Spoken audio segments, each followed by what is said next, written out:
It's Maria Melito bringing you the best of Stern. Once again, we have classic best of. Now, everyone has to start somewhere. We know this, right? In this segment, Howard explores his own humble beginnings, his audition tape on classic best of Stern. Play the tape, my audition tape, for my Hartford radio station from, what year was that? It had to be before 80. 1979. So how old is that tape? 19... 7 years old? Or 8 years old. Oh, 8 years? Yeah. Yeah, okay. You want to hear the audition tape? Yeah, I think you want to hear that. All right. Then I think we call it a day. All right. Got the whole show mapped out in my mind here.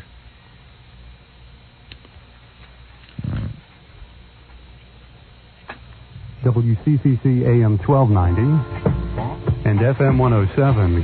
Remember, Robin, I'm just listening. I was sitting in a room by myself, not really on the air. You ever try to make believe you're on the air? Yes, I have. Oh, you have? Yes. All right, so you know how lame it sounds. It really does sound weird. Okay. Morning, this is Howard Stern. It's 8:30, and this is Boz Skaggs with Hard Times on CCC FM 107. In this hour, you'll hear Elvis Costello and the Rolling Stones for more hot rocks. Hard Times, Boz Skaggs, CCC. Hey, I talked it up. Come on, that's pretty Didn't impressive. have much to say. Boz Skaggs, Hard Times, Well, Hot Rocks, CCC, Hey. Hot Rocks, Boz Skaggs, Hard Times. But at least I didn't sound Little jive. Hard Times, Boz Skaggs, Hot Rocks, CCC. Yeah, but at least I didn't say, hot rocks coming up at CCC, and at least I didn't put on a phony voice. Well, you sort of sound like, I can remember driving through small towns. Yeah, okay. When I was doing whatever I was doing, and you'd hear these guys. Like well, at least I've progressed. For sure. A lot of these guys never do. They never do. I'm shocked that you've changed so much. Yeah. Lots of guys get stuck into this. No, but I was always a bad straight disc jockey, and here I was trying to be a straight disc jockey. Hard Times, Hot Rock, CCC. Could you say it backwards? Bitch. Let's get your tapes out. All right.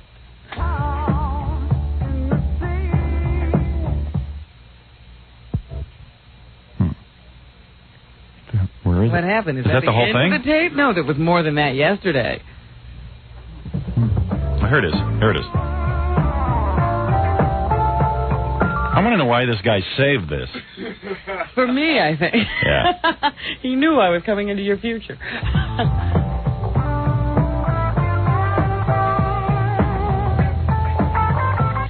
Every disc jockey's got tapes like this hidden away somewhere. But I'm trying to listen to And I thought I destroyed all of mine. to see why it was that he allowed you to talk on the air. Well, because the tape I gave him, the first tape I gave him was real good. I told him, look, man, I can't go into a studio and make believe I'm on the air. I want to take phone calls. You know what I'm saying? Mm-hmm. You can't, He said, well, let me just hear how you announce. All right. So.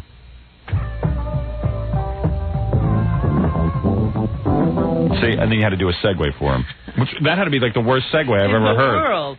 But they give you 5 records and they say go in and make believe you're on the air. It's not like you have a whole choice. Let me hear that segue again.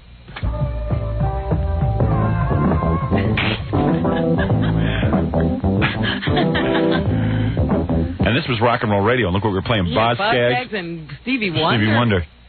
Too high, too high. And that's the kind of stuff we played, too.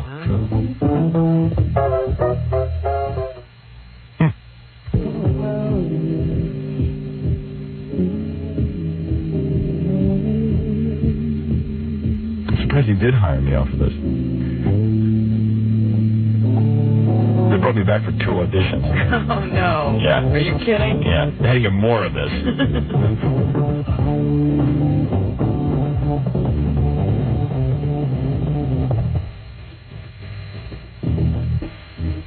I was sweating bullets, too, because I really wanted the Did you job. sit in the studio and listen to the entire record? I think so. Stevie Wonder on FM 107 and James Taylor in the morning. CCC FM 107 AM 1290. And your smiling face. And your smiling face. You end every sentence in an up inflection. Yeah, that's right. That was my trademark. Hey, okay, what do you want? I was a bad disc jockey. Case closed. Hey, if I hadn't made any progress and developed, then you could laugh at me. But at least it shows a progression in my career that I got better. You know this is funny. Yeah. Oh, yeah, I do. I wouldn't be playing it if it wasn't funny. And I'm only ribbing you. Yeah, I know. And I'm only acting sensitive because people like to hear me act sensitive. Okay. It's a little act we do. Yeah, it's all an act. I just get off the air and strangle her. He really does. He gets off the air sometimes. He says, "Really, Robin, I wasn't doing da-da-da-da-da-da." Yeah. I said, "I know that, Howard. It's all an act." No.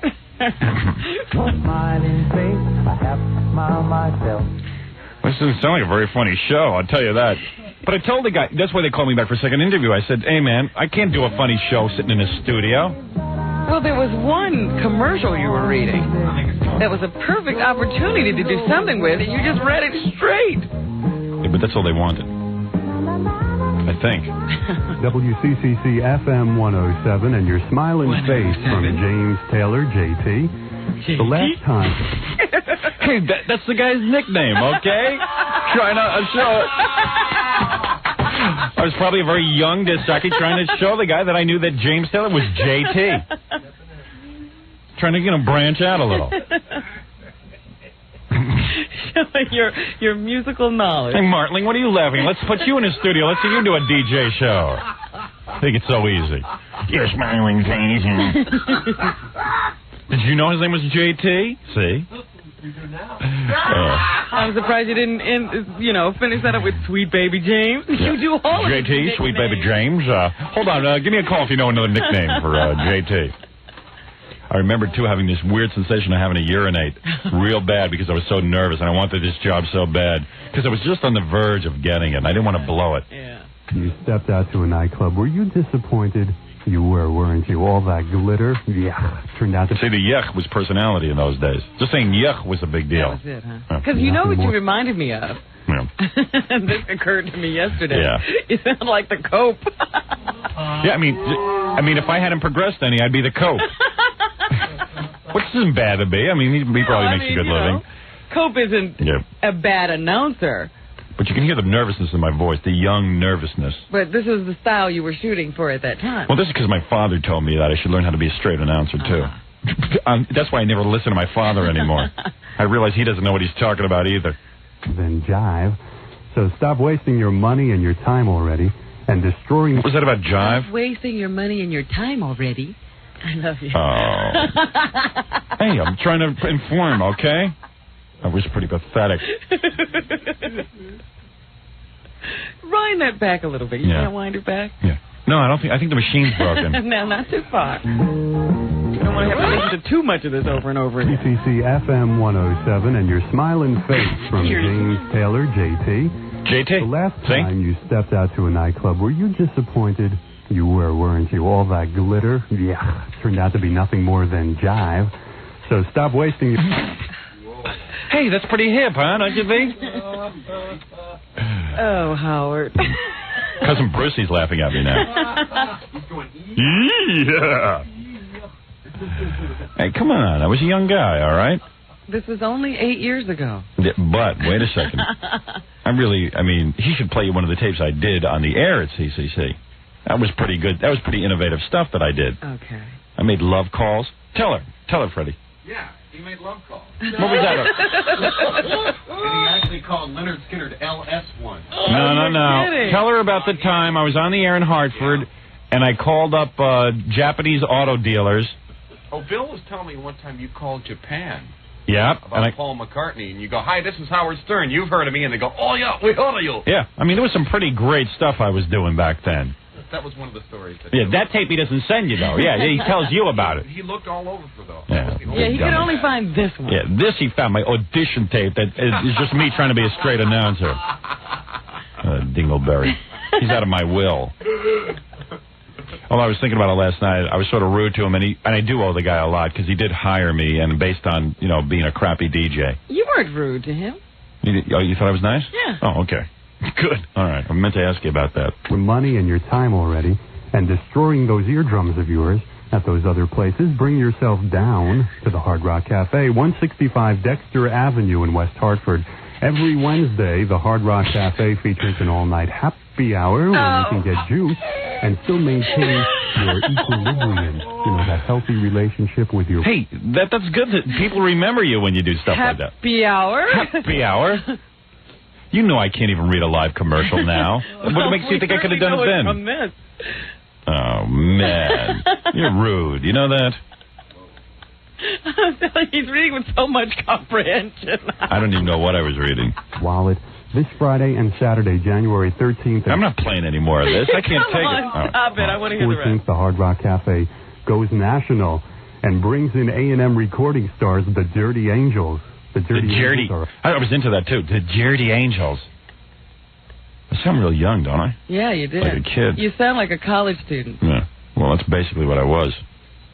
Forceful young rock combo who play a cross between the New York... The Dirty Angels are a forceful young rock combo? Yeah.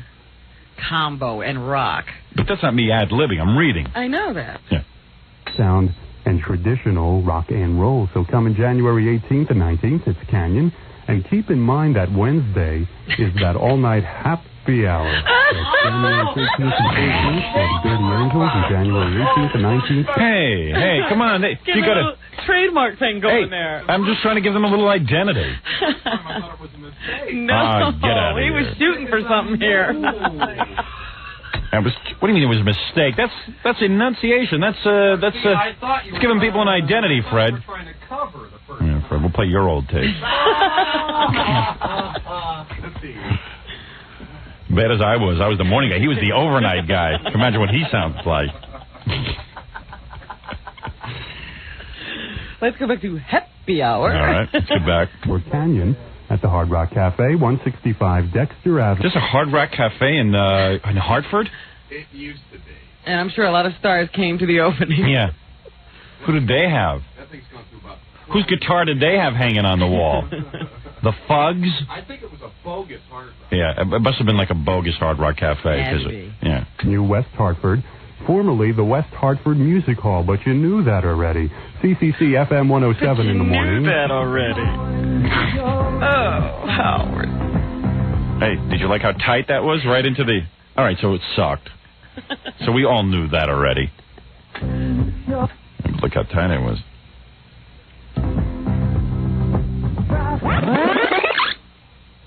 Music Hall, but you knew that already.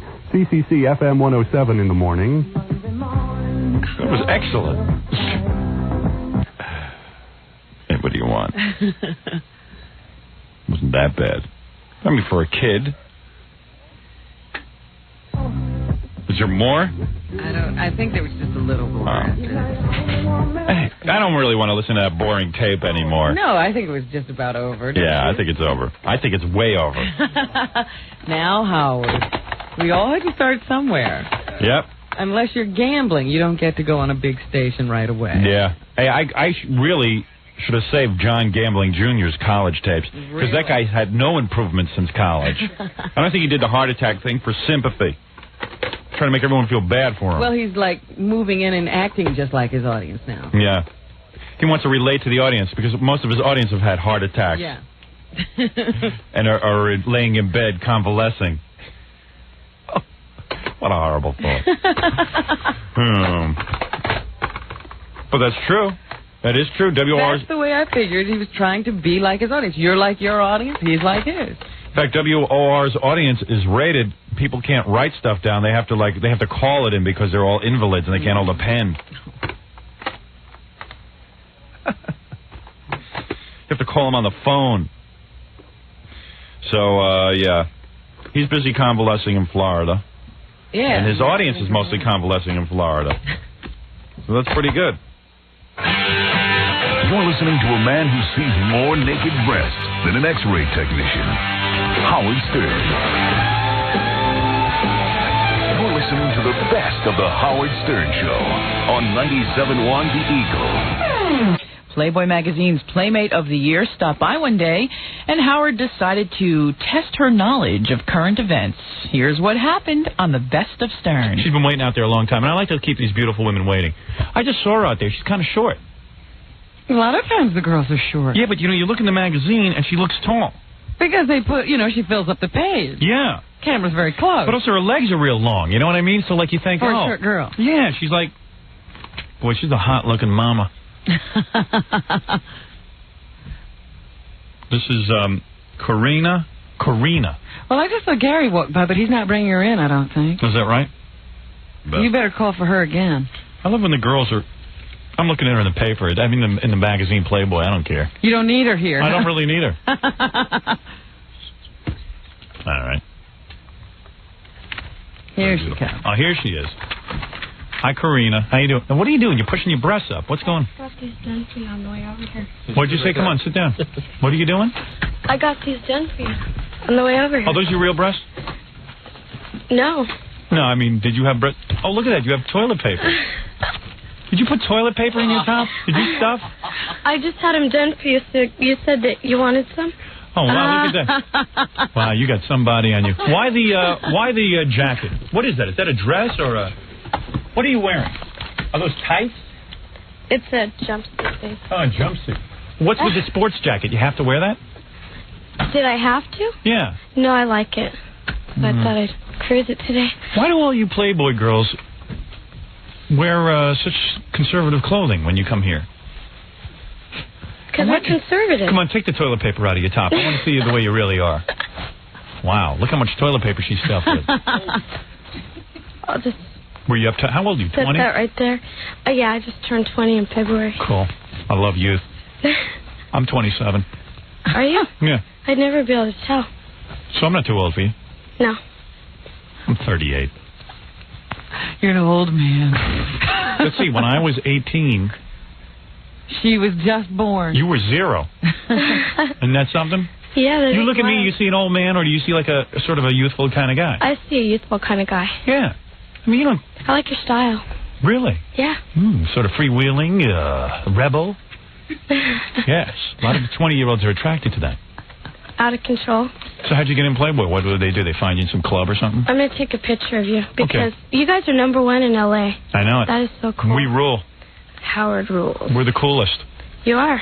You know, I never want to have you Playboy girls in here because you're not that open about what's going on with you. What do you mean by like, open? Well, like when did you lose your virginity and stuff like that. When did you lose your virginity?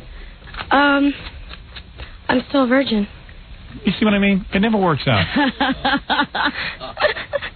And then she already asked Gary where she should go to hang out tonight, so she's going to go over to the China Club and probably hook up with you'll hook up with like Leonard Marshall of the Giants. Yeah, because Mike Tyson's not there anymore. Somebody told me Leonard's with a Goldfinger girl. Yeah, you heard that too? I was in the car with you when you heard it. Oh, that's right. She'll probably end up over at Eddie Murphy's house. You know who hangs out there? Eddie Murphy will probably end up at Bubble Hill. Oh, really? Yeah.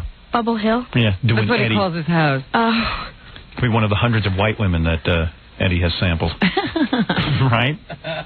How romantic. When you put it like that, it sounds great. What, do you got a water gun? Yeah. Well, don't use I it in came here. armed just in case. But don't use that in here because there's electrical equipment. That's true. It can be very dangerous. Okay. So what are your measurements? 34, 22, 34. That's what it says. And I haven't measured myself lately. I was looking at your photo spread. Your breasts do look like they're not implants. No. They're not? Nope. Are you telling the truth? I promise. I knew it. Well, I'm only 20. I don't think that... Well, you know, some girls want to be bigger. You're lucky. You Not got, what do you I. have, like a C cup? I like to run and stuff like that. What do you have, a C cup? Yeah. Wow, good for you. What were your SAT scores? I don't know. But that doesn't mean I'm stupid just because I don't know my SAT. See, I wonder if you're smart. Yes. You are? Yeah. Did you go to college? No. What's the capital of New York? See? Okay. You don't know, do you? Sorry. A lot of people don't know that. Yeah, I've never been here. This is my first trip here. It's pretty cool. How many sides does an octagon have? 2 down. 2 down. 2 down already. You don't know how many sides an octagon has? 8, doesn't it? Right. So there you go. Hey, give her a chance. All right. You're rushing her. You're making me turn red. All right. Name 4 of the Marx Brothers. 4 of the Marx 2. Brothers. Isn't... See? Come on, stop this. See? See? See what? See, I have nothing in common with her. Go to bed with me. I'll teach you. Remember, you're punished for guessing. Every one you get wrong, you have to get spanked. You've been a bad girl. Square root of 144? See? He can't do that. What one. is it? 12. Even I know that. Come on. I like your 12 show. times 12 is 144. Okay. Let me see if I have any more questions. I wrote down a bunch. See how smart you were. All right, you got one right already. So far, you've got 25%. All right, this is an easy one, okay? Okay. Where is the Great Wall? The Great Wall of China? What Right. wall? That's it. You did it. Okay. That was too easy. If she gets it, it's too easy. You. Who was Liza Minnelli's mother? Something, Minnelli? Something Minnelli. Oh, that's true. That is technically right, Mrs. Minnelli. See? You girls aren't that smart. I knew it. Judy Garland. Liza Minnelli? We get 20. I know, I'm just... All right, one more question. We'll see how you do. Are you ready? All right. This one you got to get. I'll give you one that's geared to you. Okay. All right. What did Mickey Mantle do? Yeah. See? I told you. Get a little stuffy in here. Really? Mickey Mantle? Wait, how old is he? He's an older guy. Okay, well... Mickey Mantle. Well, okay, what? Mickey Mantle. Mickey Mantle what? What did he do? I don't know. Oh, my God. Call me crazy. That's impossible that you don't know that. Call me crazy. No, that's impossible. I refuse to Okay, accept well, that. tell me. I refuse to Maybe accept I'll that. refresh my memory. You're kidding here. me. Honestly, what? You know what you need? You need a man my age Do I? to make love to you and teach you things. Aren't you married? Look at Jackie. Look how bad he wants to help her out. She's looking over. Yeah, she's Long looking eyes, I want to see 12. 12. Let me tell you something. You don't even need to know who Mickey Mantle is. You're beautiful. Okay, good. Mickey Mantle was a baseball player. But I mean, one of the most famous. But I don't know anything about You know baseball. Joe DiMaggio? I've heard of him. Yeah. Joe DiMaggio. Give me that water pistol. I'm going to shoot you with it. So, when you had a post for Playboy, did you go in his jacuzzi? Yes. What were you wearing in the jacuzzi? My bathing suit. Who was there at the I was by mansion? myself. Well, there's always different girls there. I know. And So- Half is there. Yeah, and Hef hangs out in his pajamas. He's cool. And there were no guys like James Caan hanging out and stuff? Well, there's all kinds of Parties. parties and old people hanging out. Yeah. And none of the guys try to hit on you? No. Oh, come on. Honestly. Tony Curtis? Was he there? Yes. I met him. See? It's like He's out of control. He is? No. Did he come on to you? No. No? James Caan come on to you? No. Was he there? I didn't see him. Oh. I didn't see James Caan. I see. Fred Dryer? No. Tony Curtis offered to paint you? I met Wesley Snipes there. You did? Lovely. Yeah, he was the first. Is he cute? Yeah, I think so. You go for black guys? He's tall. Ever go out with a black guy? Would I ever? Yeah. I don't know. It depends on what he's all about. Look how fair you are, and he's so chocolatey dark. The two of you together would be beautiful. Oh, It would be so taboo. it would be like a riot. It would be wrong. It would be like it would be too wrong. Too wrong that it would feel good. There's nothing wrong with that. Yeah, you would go out with Wesley Snipes? No, I don't think I'd date an actor. Really? Yeah. But you would date a black guy. Well, it depends. Let me tell I you, don't know. I'm not into dating right now. those guys are dangerous. There'd be looting in that bed. Oh, yeah. Let me tell you, they'd steal everything right out of that bed. So you're German? No, I was born in Germany because my dad was in the Navy. Ever dated you? Would I ever? Yeah. I don't know. Really? I know a lot of... Have a boyfriend? No. I don't believe in those. Oh, you have a boyfriend. I did have a boyfriend. What did he do? Seen the business? Nothing. You better be Nothing. careful. He did No. absolutely Yeah, nothing. he just looked at you all day. Would I do anything if I was with you? He was working and then... Was he a rich guy? No. Believe you me, I supported that jerk for a year. You what? What did you do? I'm just working. Modeling? Yeah, last year when I did my first layout. How tall are you? Playboy. I'm 5'3". Well, I might be 5'5" now. I was 5'3" when I did the layout, and I haven't measured myself, but Let I me think tell you I'm something. In the growing. magazine, you look about 5'9". Do I? Yeah. That's cool. I mean, it's unbelievable. I like it. Yeah, I love that. You know what my favorite shot is? What's that? May I look? Right here. with your breasts hanging right out of your shirt. I always censor my friends. I was in Vegas yesterday doing a signing, and my friends come in. Yeah. And I take the marker and I'll censor it. Just as a joke, I'll draw the little bikini action going. I also like your ass.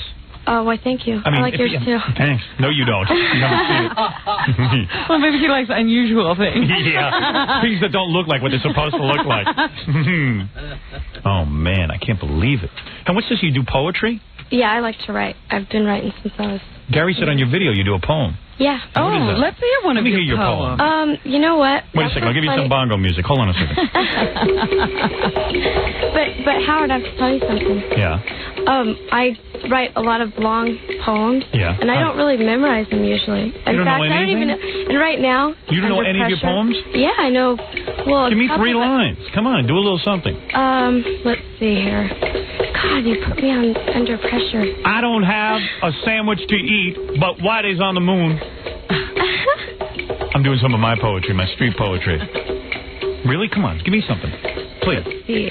Mary had a little lamb. Its fleece was whiter than the white man. What do you think of that? I should have brought a poem. Come on, give me a poem. Think about it. I can't believe you don't know 3 lines of a poem. Come I know, on. in my mind, I'll scatter. What style is your poetry? Ogden Nash? It's just... Edgar Allan Poe? Baba Booey?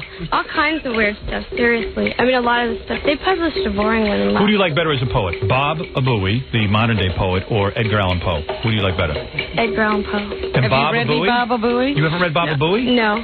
In school, you never read Baba Booey? No. Unbelievable. Ever work in a strip club? No. Would you ever? No. Why? Because I don't think I could be nude live. Want to be in a movie? I don't know. I'm doing a movie. Are you? I'm talking to 9 studios right now. I'm thinking about putting you in a part. Must be nice. Oh, really? You might have to take your top off, though. If it's no big deal. No, thanks. Oh, no, thanks. You know how many women I need for the movie? How many? 750. You haven't even got a script yet, but you know there's 750 women in it. What is the movie about? The movie's called 750 Girls. It's about me going out on the town with 750 and you girls. really have to have 750 girls. No, they're not all topless. Oh. Some of the girls aren't going to be topless. Some of the girls are bottomless. Is this real? For real? Yeah. I swear to God on my life. Oh, wow. So you're going to be my first little find. Because you're a good girl. Well, aren't you going to ask her if she's afraid to be a playmate? All right, why don't I take a break, and then we'll get back to the very beautiful Karina. We'll ask her if she's afraid to be a playmate, because so many playmates have had bad luck. And as a matter of fact, I will also ask her about some of her hobbies. I will ask her about her life growing up. I will also ask her about the erotic photo session. And the first time she disrobed in front of the camera. Every stinking dirty detail. And you should know that Karina just won $100,000. Nothing wrong with that. We'll find out what she's going to do with the money. Right after these words. And we're back with the best of Stern and more as Howard tests the intelligence of a Playboy playmate on the best of Stern. We're here with Karina Harney. That's a real name? Oh, you made that up. No, that's my real name. You made that up. No, I didn't. I wouldn't make that last name up. You know what's good about her? You know, I notice sometimes, like, the Penthouse girls are all strippers and stuff. She's like a girl next door. My mom made me do it. Your mom made you take your clothes off? Why would she do that? No, my mom was always a fan of Playboy because her dad collected them and stuff. Oh, man. This is interesting. Daddy collected Playboys. Funny. I was Did she ever pose nude, your mother? No, she was too shy. So she kind of... Where's your dad? Are you searching for a father figure? Did your father disappear at a young age? Oh, no. My dad's... Divorced? Yeah, my parents got a divorce 4 years ago. So you're probably looking for a father figure like me. Your father hasn't seen these pictures, Howard has is my dad. Did your father see the pictures? Yeah, well, I don't think he really looked at him. He's a dad. Yeah. He's not real supportive, but, I mean, he told me he's proud of me no matter what I do, but he's just not real supportive of it, you know? No? He's bumming out. Yeah. That's probably why he split up with your mom, because she's like, kind of like, hey, go pose in Playboy. And he's like, what are you talking about? That's my daughter. Yeah. My mom's wild. I love my mom. I think you like your mother better than your father. You've been turned against I love your my father. dad. He's just really Mr. Uptight? Yeah, he was a highway patrolman for 16 years, and now he's a hearing officer. So he's he wants to discipline you. Yeah, Mom is more like a friend. Yeah, my Did he mom was a discipline friend. you? He was the disciplinarian, yeah. Did he spank you? He disciplined me. Really? No kidding? Yeah. Oh, boy. So no wonder you're a little confused. No. What would he do? He pull down your pants and spank you? Don't ask those kind of personal questions. Why not? It's a touchy subject. Is it? No. Did he pull down your pants and spank you? No. He didn't? He did, didn't he? No. He didn't? No. What did he do it over your clothes? Yeah. Bent you over his knee? No. While you were standing? No. What, did he tie you to a wall? What did he tie you to, chain you to a fence? He disciplined me. He was just really strict. He spanked you. Probably when I was younger, but I deserved it whenever I got it, so. You were bad. I was a bad girl. What would you do to deserve a spanking? Gosh, what did I do? When I was 13, I snuck the car out once. But you did? yeah, I got At 13? in a lot of trouble. I mean, that kind of silly stuff. I wasn't a bad girl, but I was naughty. kind of mischievous. So he must have given you a good spanking for that. I got in a lot of trouble. He did? What were you wearing when you received your spanking? I mean, were you wearing a sundress? Yeah. You were? Really? Seriously? No, I don't remember. Short shorts? Probably. Hot pants? Short. Were you wearing hot pants? I'm drooling, Robin. Were you wearing underpants when you stole the car? Did your father spank you? I was wearing 4 pairs of panties when I stole my car. Really? My mom's car, no. No, seriously, so your father would have to call you into a room and spank you, right? Well, no. I don't know. He probably grounded her. Listen to this. No, he spanked her. She said he spanked her. Yeah, she didn't say that. Yeah, she did. I did not. You did too. You're out of control. When he spanked you, was he wearing men's clothes? He was, wasn't he? Oh my God. So it wasn't, of course, it wasn't a sexual spanking. It was something to discipline you with. Yeah. You know, I understand that. A lot of parents feel the necessity to spank. I'm not, believe me, I don't mean it any other way. Kids are out of control these days anyway. Right. Sometimes you have to whack them around. do you A ever, lot of them need to be beat. Seriously. Does your boyfriend ever spank you? No. You don't get into that kind of thing? No. Well, I don't know. Would you like it, you think? I don't know.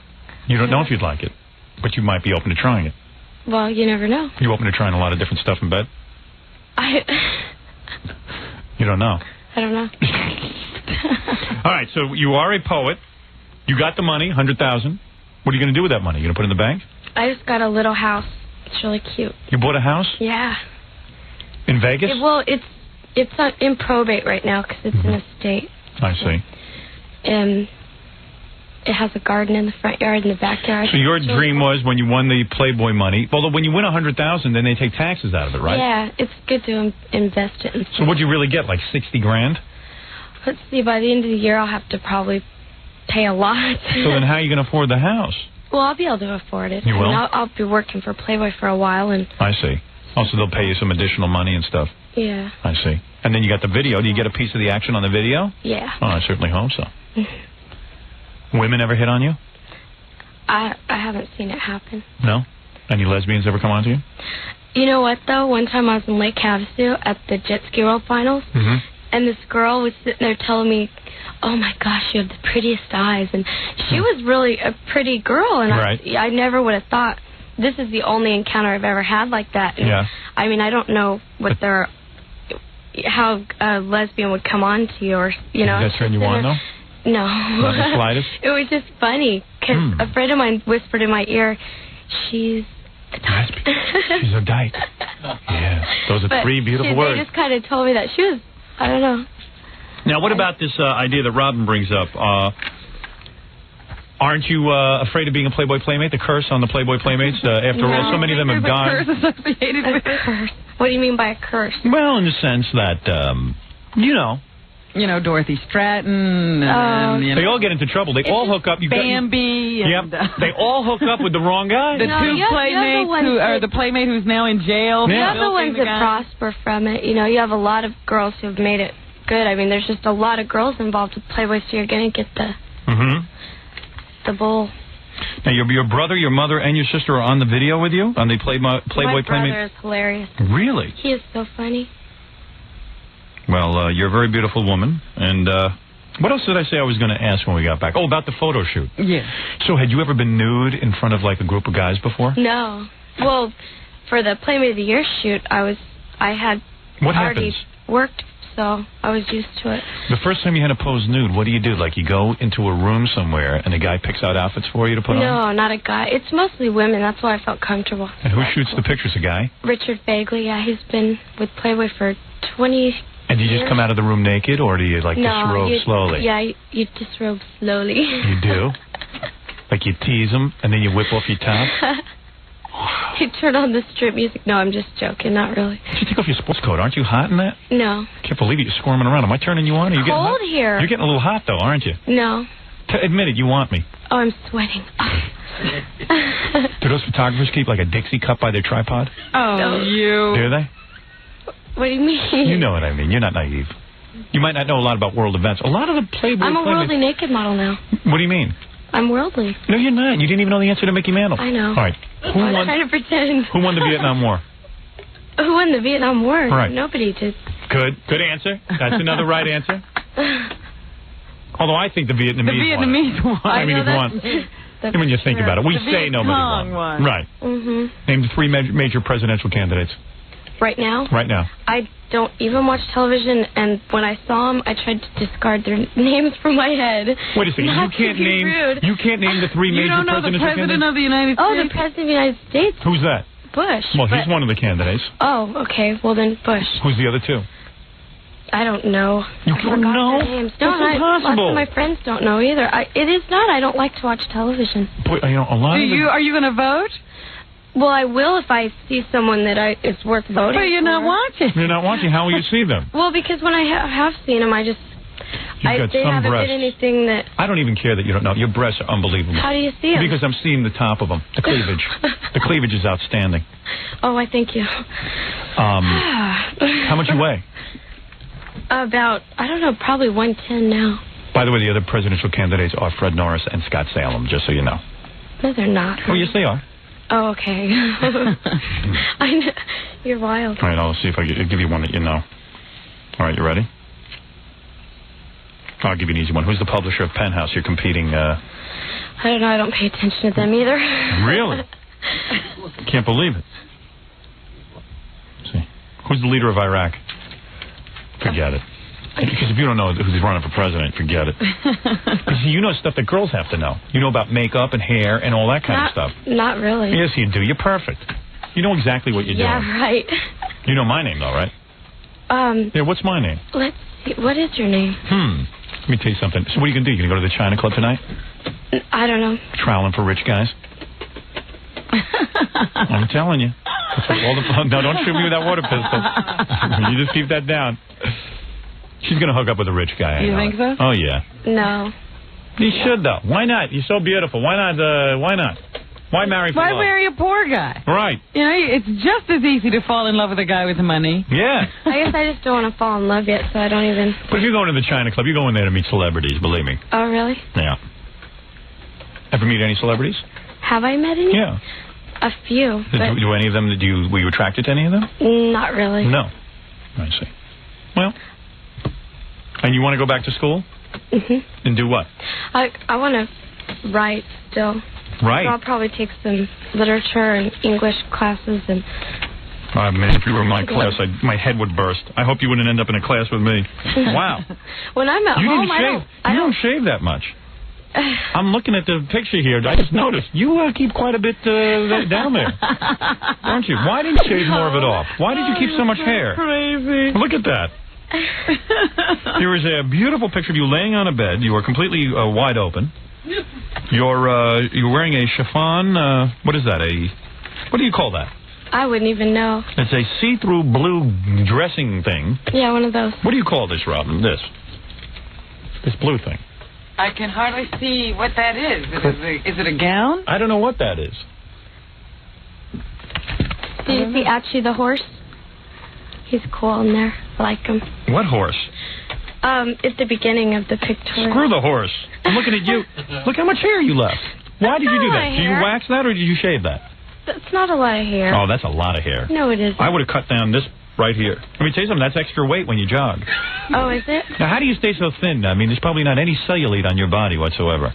Probably just because I'm still young, I guess. Is that really true? You don't run or something? Well, I'm really active. You are? Yeah, at home I'm just like a tomboy. I dig your tights. Oh, thank you. I like that. What kind of shoes are you wearing? These guys. Oh, sneakers. That's kind of cool. You know exactly what to wear. All these Playboy girls know what to wear. They know exactly how to put it all together. It's great. God bless you. I love you. God bless you, too. You're not kidding. Well, anyway, I want to thank Karina Harney. Will you be appearing anywhere? Can we tell people where you'll be? Did DJ write down? Let's see. Let me see. Maybe I have it. Gander here. Let's see. Karina Harney, 20 years old, 1992, Playmate of the Year, Irish, Swedish, Cherokee, but born in Germany, writes poetry, very close to her grandparents, who she calls Papa and Mima. Mima? Mima. Mima? My Mima. She's out of control. I love You her. call your grandma Mima? Yeah. My mom, I guess, when I was little, told me to say grandma, and I said Mima. Now all my cousins call her that. I started the trend. You know what I call my grandmother? I have a cute name for her. Baba Booey, I call her. Baba Booey? Yeah. Where'd you get Baba Booey? I don't know. It's just a cute little name. Mima Baba Booey. You're kidding me. I love that you have that for your grandma. That's so cute. I love that. I love stuff like that. Playmate of the Year video includes her mother, brother, and sister, and won $100,000 in a 1992 Lexus, and is very proud. I mean, why not? I'd be proud. It's pretty wild. It's never happened, you know? It's one in a million. It really is. I'm on an adventure now. Now, you're going to be going around town and touring? You're going to be... I guess I'm going to be in New York at night with Clint Holmes. Oh, don't tell me What's that all about? No viewers is what it's about. Oh, really? Once you cancel. The guy gets a 0.9 if he's lucky on any night. That's over at Channel 9. That's like not being on... Tell her, Robin. She doesn't believe me. Really leaving town. Yeah. Is what you're doing. Yeah. Oh, really? More people are seeing you in this room that you're in now, between Jackie, Fred, and Robin and me. Then we'll That's having a private conversation with Clint. It's like, why don't you just go to Clint Holmes' apartment? Yeah, what else are you doing? Well, I don't know about this New York stuff. I like it here, though. Really? It's pretty wild. I mean, I've never been here. I only see it on TV, and it's bizarre to me how the cars come all close and stuff. You said you liked my hair, and then you just briefly went off that. No. She liked it here. I like I took off my glasses. Talking about you I guess all I the talk time. funny. I thought you said you liked my hair. I do like your hair. No, you don't. I love your hair. I like your hair, but I think you should have trimmed it a little more for these pictures. Did they say to you, hey, you have to shave down a little? No. Really? This is the way that you... why I didn't or whatever. Seriously? They didn't coach you on that? No. Huh. But congratulations. Thanks a lot. On winning Playboy Playmate of the Year. You'll be going to the Clint Holmes show. Gee, I wish you would have asked me about that beforehand. Oh. What are you going to wear? You going to wear something sexy? I don't know. Probably not. Not if it's the Clint. Not if it's... Clint Holmes show. Why bother? I think they're going to be canceling that. You think so? Well, I mean, how can they go on? How long can they support it? How long can you keep pumping millions of dollars into a loser? Hey, John. How'd you like her? You think Stuttering John's cute? Yeah. Oh, he just laughed. What? She's hot. Yeah, why don't you say something to her? You're single. Go ahead. You're a big shot. Oh, I can get this one. I can get that one. I get all this fan mail. I need a couple beers on me. Why don't you say something to her? Come here, Mr. Sweet Talker. Go ahead. Say something. Let me see how you approach a woman like this. Say what? What do you This is mean? like the epitome of womanhood. Okay, I would say, what are you doing tonight? I don't know yet. Then I would say, you want me to take you out for a couple of drinks. Maybe a show. Maybe a movie. A couple of laughs. Fred, atmosphere. Give me some music. The guy seems to be making time. Look at John moving in. That sounds pretty romantic. No. Well, what do you think? What do you think of John? Are you, Would you accept? John, your charms are really working. She's... Oh, come on. I'm blushing. You know what, John? Take your hair out. All right, let me take my hair Put down. your hair down. Show her your heavy metal look. Yeah. Tell her you're in a band. Tell her some stuff. This is my work look. Oh, really? Keep my hair in my eyes. Keep it so I can see the computer. No, The music's going as he lets his hair down. Huh. You know, I'm also a computer programmer here. Oh, really? Yeah. Look at him now. It all I program going on. computers. I also, work with the TV show. And plus, I'm in a band. Tell her about your investment. Oh, are you? Yeah. Plus, I have a lot of stock investments. In fact, He's all around? 200 shares that I just bought is up a couple of points today. Oh, really? Yeah, I just wanted like $5,000. So maybe I'll spend something on you tonight. What do you say, baby? Baby. What's your name? Karina? Karina. How you doing? Just fine. Hi. How you Look, doing? I swear, I don't think I've ever seen a girl as pretty as you. Oh, you don't have to lie to make friends. I'm not lying. Look at you. Where you from? Las Vegas? Wow. I've been there once. Oh, really? Yeah. Kiss her, To you play a-hole. or- Oh, What's the matter? Didn't you have She any is time? cute, man. I can't believe it. Man, would you like that? You're probably the cutest girl I've ever been in here. Oh, gosh. I swear to God. Look at you. You're blushing. Well, come on. Oh, what do you say to a guy like that? What are you doing tonight, really, honestly? I don't know yet what we're doing. I can take you to see Jackie. He's doing a gig tonight. Don't start stuttering, you idiot. You guys really play in a band or something? Oh, well, Jackie's a comedian. Oh, really? Yeah, he's a really good comedian. John would, so you'd be her escort? Yeah, I'll be your escort. Show I'll be a lot of, like, people. Yeah, you know, it's kind of a high-class club. Yep, great dinner. Okay. It's great dinner. I'll give you some filet mignon. No, whatever you want. Filet mignon. Somehow those words. Notice he's not even stuttering. Champagna. He is not even stuttering. I know. Stuttering John, you're not even stuttering. Boy, you know how to make tongue, don't you? Yeah, I'm telling you. She's cute. Really? You're only 20, right? Yeah. What's your sign? What's your sign? I'm a Libra. Oh, really? Yeah, what are you? I was going to tell you were a Libra. I could tell. Oh, yeah? No, I'm Pisces. Wow, you know, my mom's a Pisces. Oh, is she? Yeah, we should. I'm sure we get along. See, that's a conversation, Howard. I just want to point that out. Hey, I'm digging it. I'm listening. When's your birthday? This is backfiring. It's working. No, March 12th. March 12th? Yeah. Yours? Mine's February 20th. It's right on the cusp. Oh, yeah? The cusp of what? Aquarius to Pisces. Oh, Aquarius and me. All my best friends are Aquarius. Really? Yeah, Aquarius and Libras go together perfectly. I'm going to kill him and then myself. That's what I'm going to do. I swear to God. It's the truth. You really like him? Yeah, he seems really nice. You would go out with him? Oh, sure. Why no, not? you wouldn't. I would too. She's probably. You got a boyfriend, right? You haven't heard him stutter yet. He stutters. Oh, now you got to point out Davey. Yeah, well, I can't believe this is I want working to for hear you him. stutter. Well, it just kind of hits in, you know. I don't really can control it. Oh. But I'm sure if we go out and I have to order dinner, I'll be stuttering like a madman. Trust me. He does get a lot of girls. I'll give him that. Oh, really? Oh yeah. So you know, if you're into it, I know you're in, you know, like your Playmate of the Year, but you know, I treat you nice. Well, promise. with my new stature and everything, no, I'm just joking. I promise to treat you nice, you know. Well, what would you order her for dinner? You know, whatever she would want. Mm-hmm. You know, I mean, Fred, you be the waiter. The sky's the limit. John, hello, may I take your order, please? Can I get something for you, young lady? I didn't know I was in France, Fred. Oh, excuse me, Mr. Stutterface. You stupid bastard. You stuttering bastard. Young lady, may I suggest you drink at least 6 bottles of wine to forget him? Well, John, that's it. And don't break the microphone. Well, John, you got a pretty good rap there, pal. I'll give you that. I'll give you that. No, it's great. So I don't really have to hear.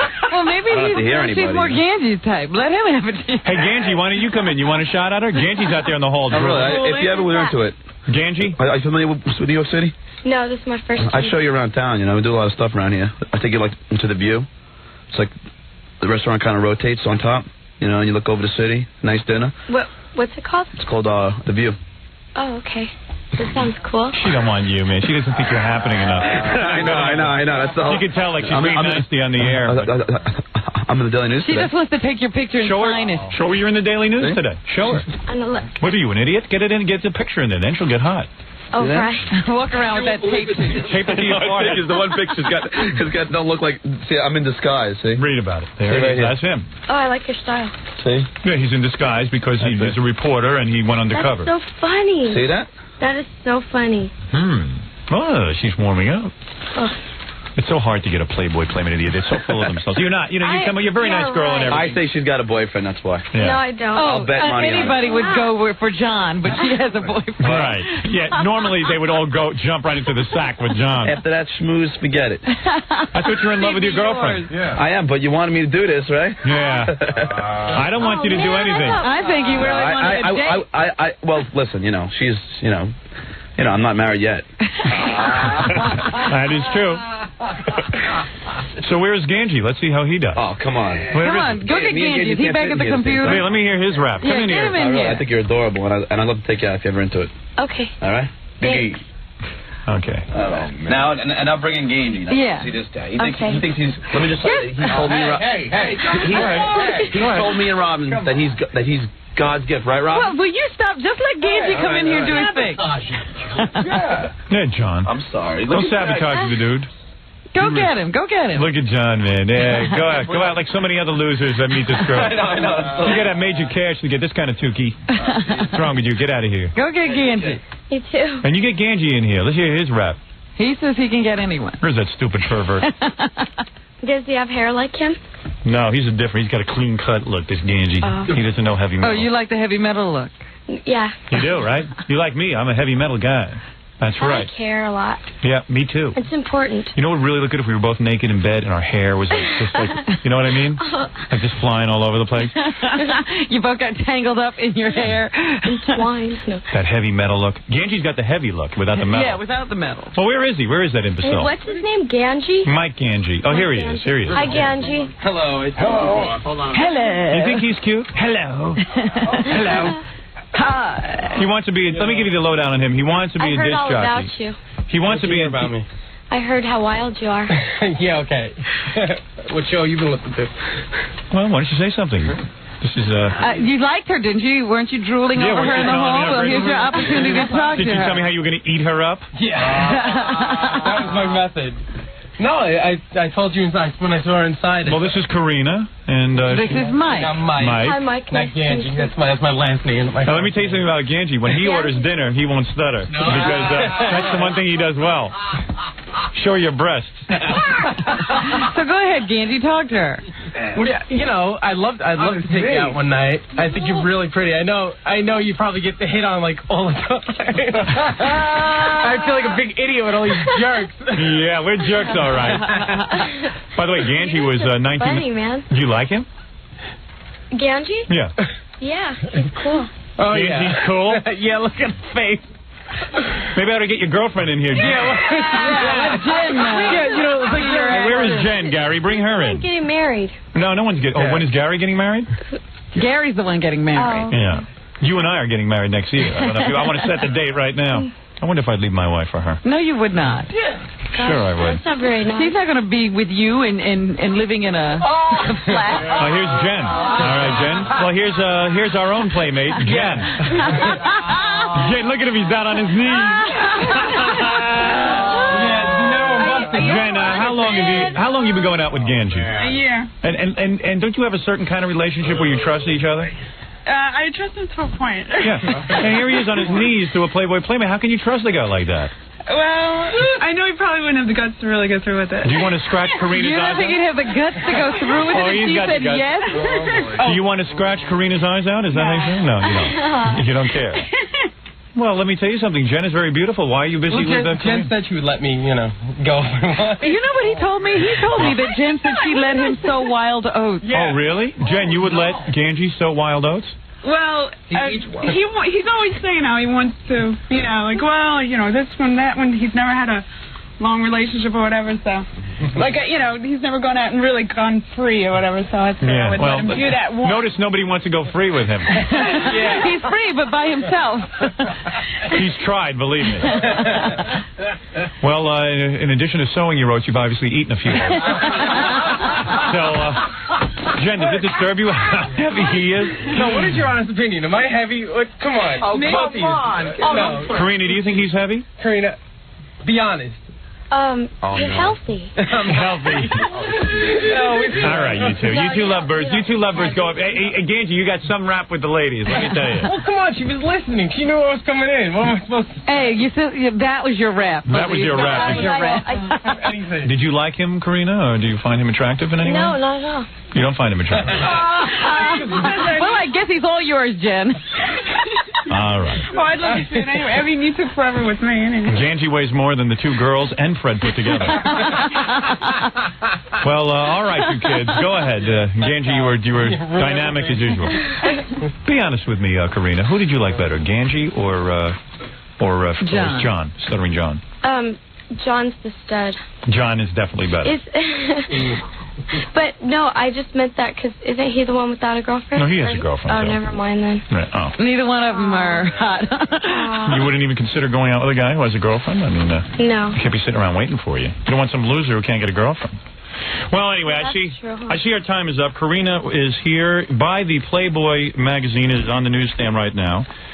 It's the June issue. It says Playboy Playmate of the Year.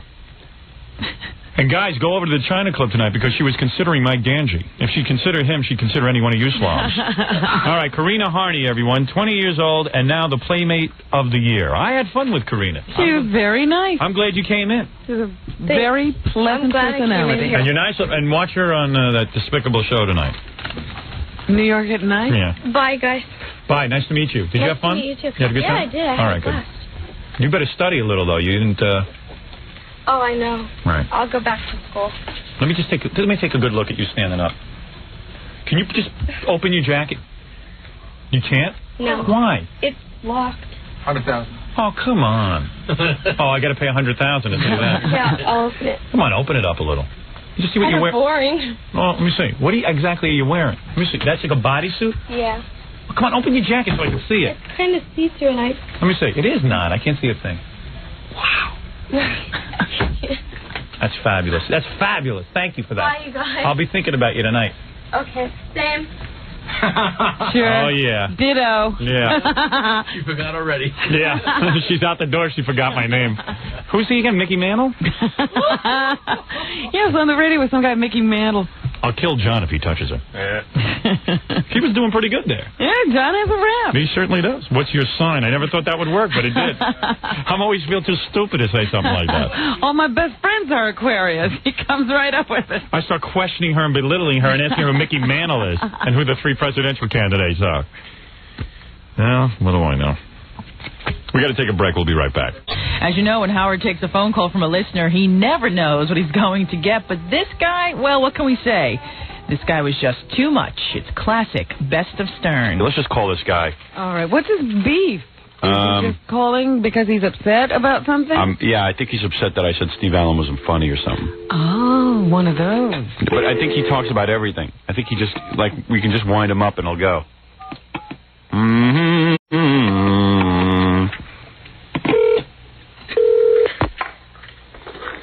Amazing. Yeah. See, we don't even have to talk. Hello? No, we don't. Hello. Hey, I hear you've been calling the office all morning. For a while. That's true. So, and Gary says you're pretty good.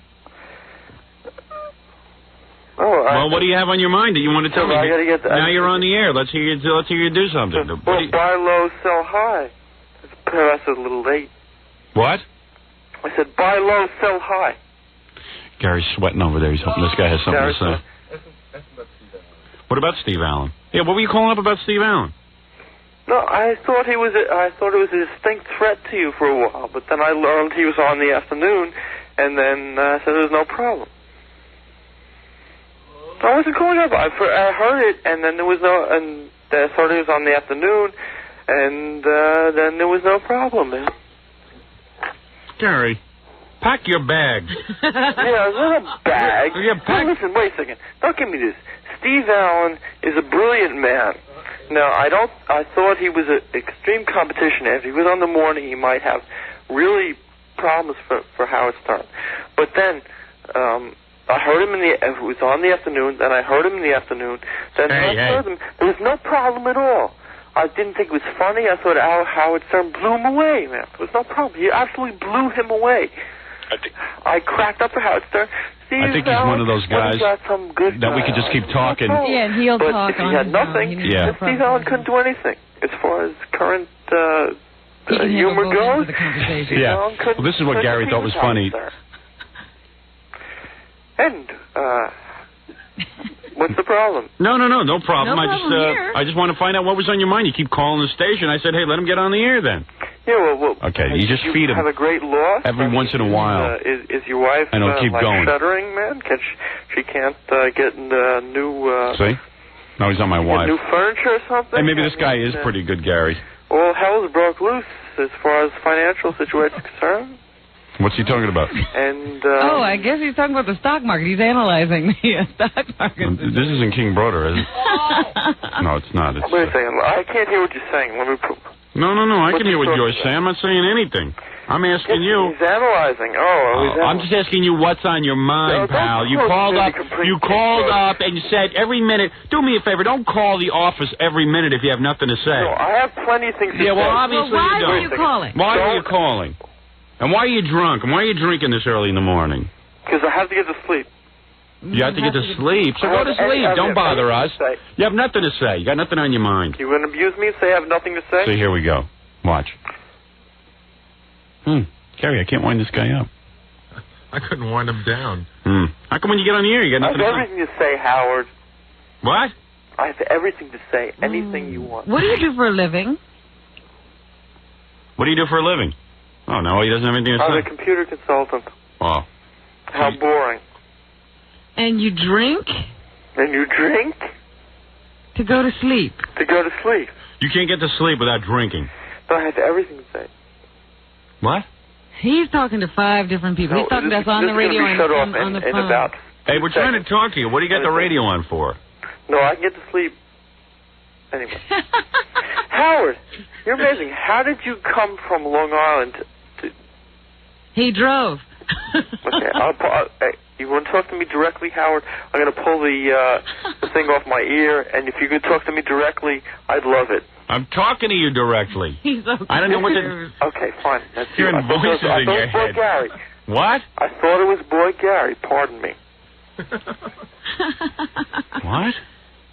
Ah, Howard. You really have a marvelous. responsible job? Man. I can't believe it. I've enjoyed you for incredible. You know you're a mental patient? Do you know that? Have you No, ever I'm been... not a mental patient. How old are you? I'm old. I'm almost as old as you are, Howard. Mm-hmm. It's amazing I haven't achieved the... Hey, I want you to do me a favor. Yeah, I know. Hang up. Don't hang up. No, I don't want you to hang up. I want you to... Howard, listen, Howard, I have almost accomplished... You've accomplished such an amazing thing, and I have such extreme potential that you have. But it's amazing that you have accomplished so much more than I have.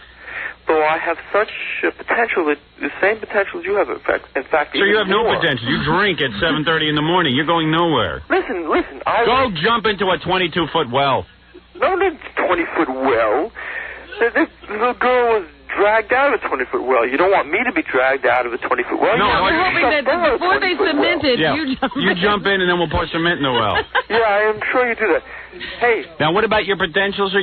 Now you're going to be a radio star? First of all, you're not even funny. Radio... you mean in computers you have the same potential that Howard has in radio? Oh, wow, Robin, I never knew you were black. That's absolutely amazing. For the longest she was time black. I'm not black. She's not black. Well, even if you were, that fulfills my fantasy. Even if you're not, I love you anyway, Robin. Sir. That's absolutely amazing. Sir. Now, Robin is an Indian. Howard, I'm of your generation. I went to school in Long Island. I'm like a year... All right, what is it? Now, what is it you want? Get to the point. Get to the point. Oh, you put me in a spot. I become nervous. What's been holding you back? I'm very... What is holding you back, Why sir? haven't you reached the same potential as Howard? What is holding you back? God knows what. Here it is.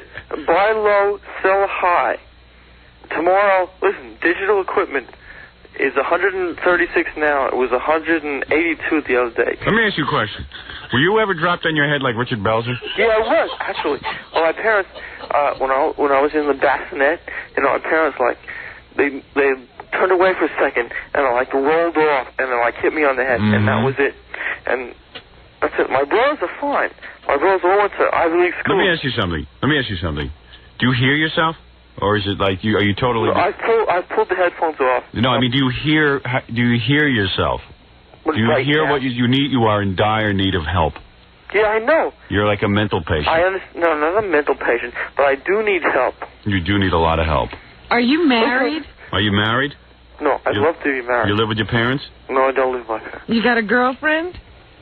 Have you ever been with a woman? Not right now. Have you ever been with a woman sexually? Yes, of course. Of course. Have you think that's funny, Rob? No. Have you been with men?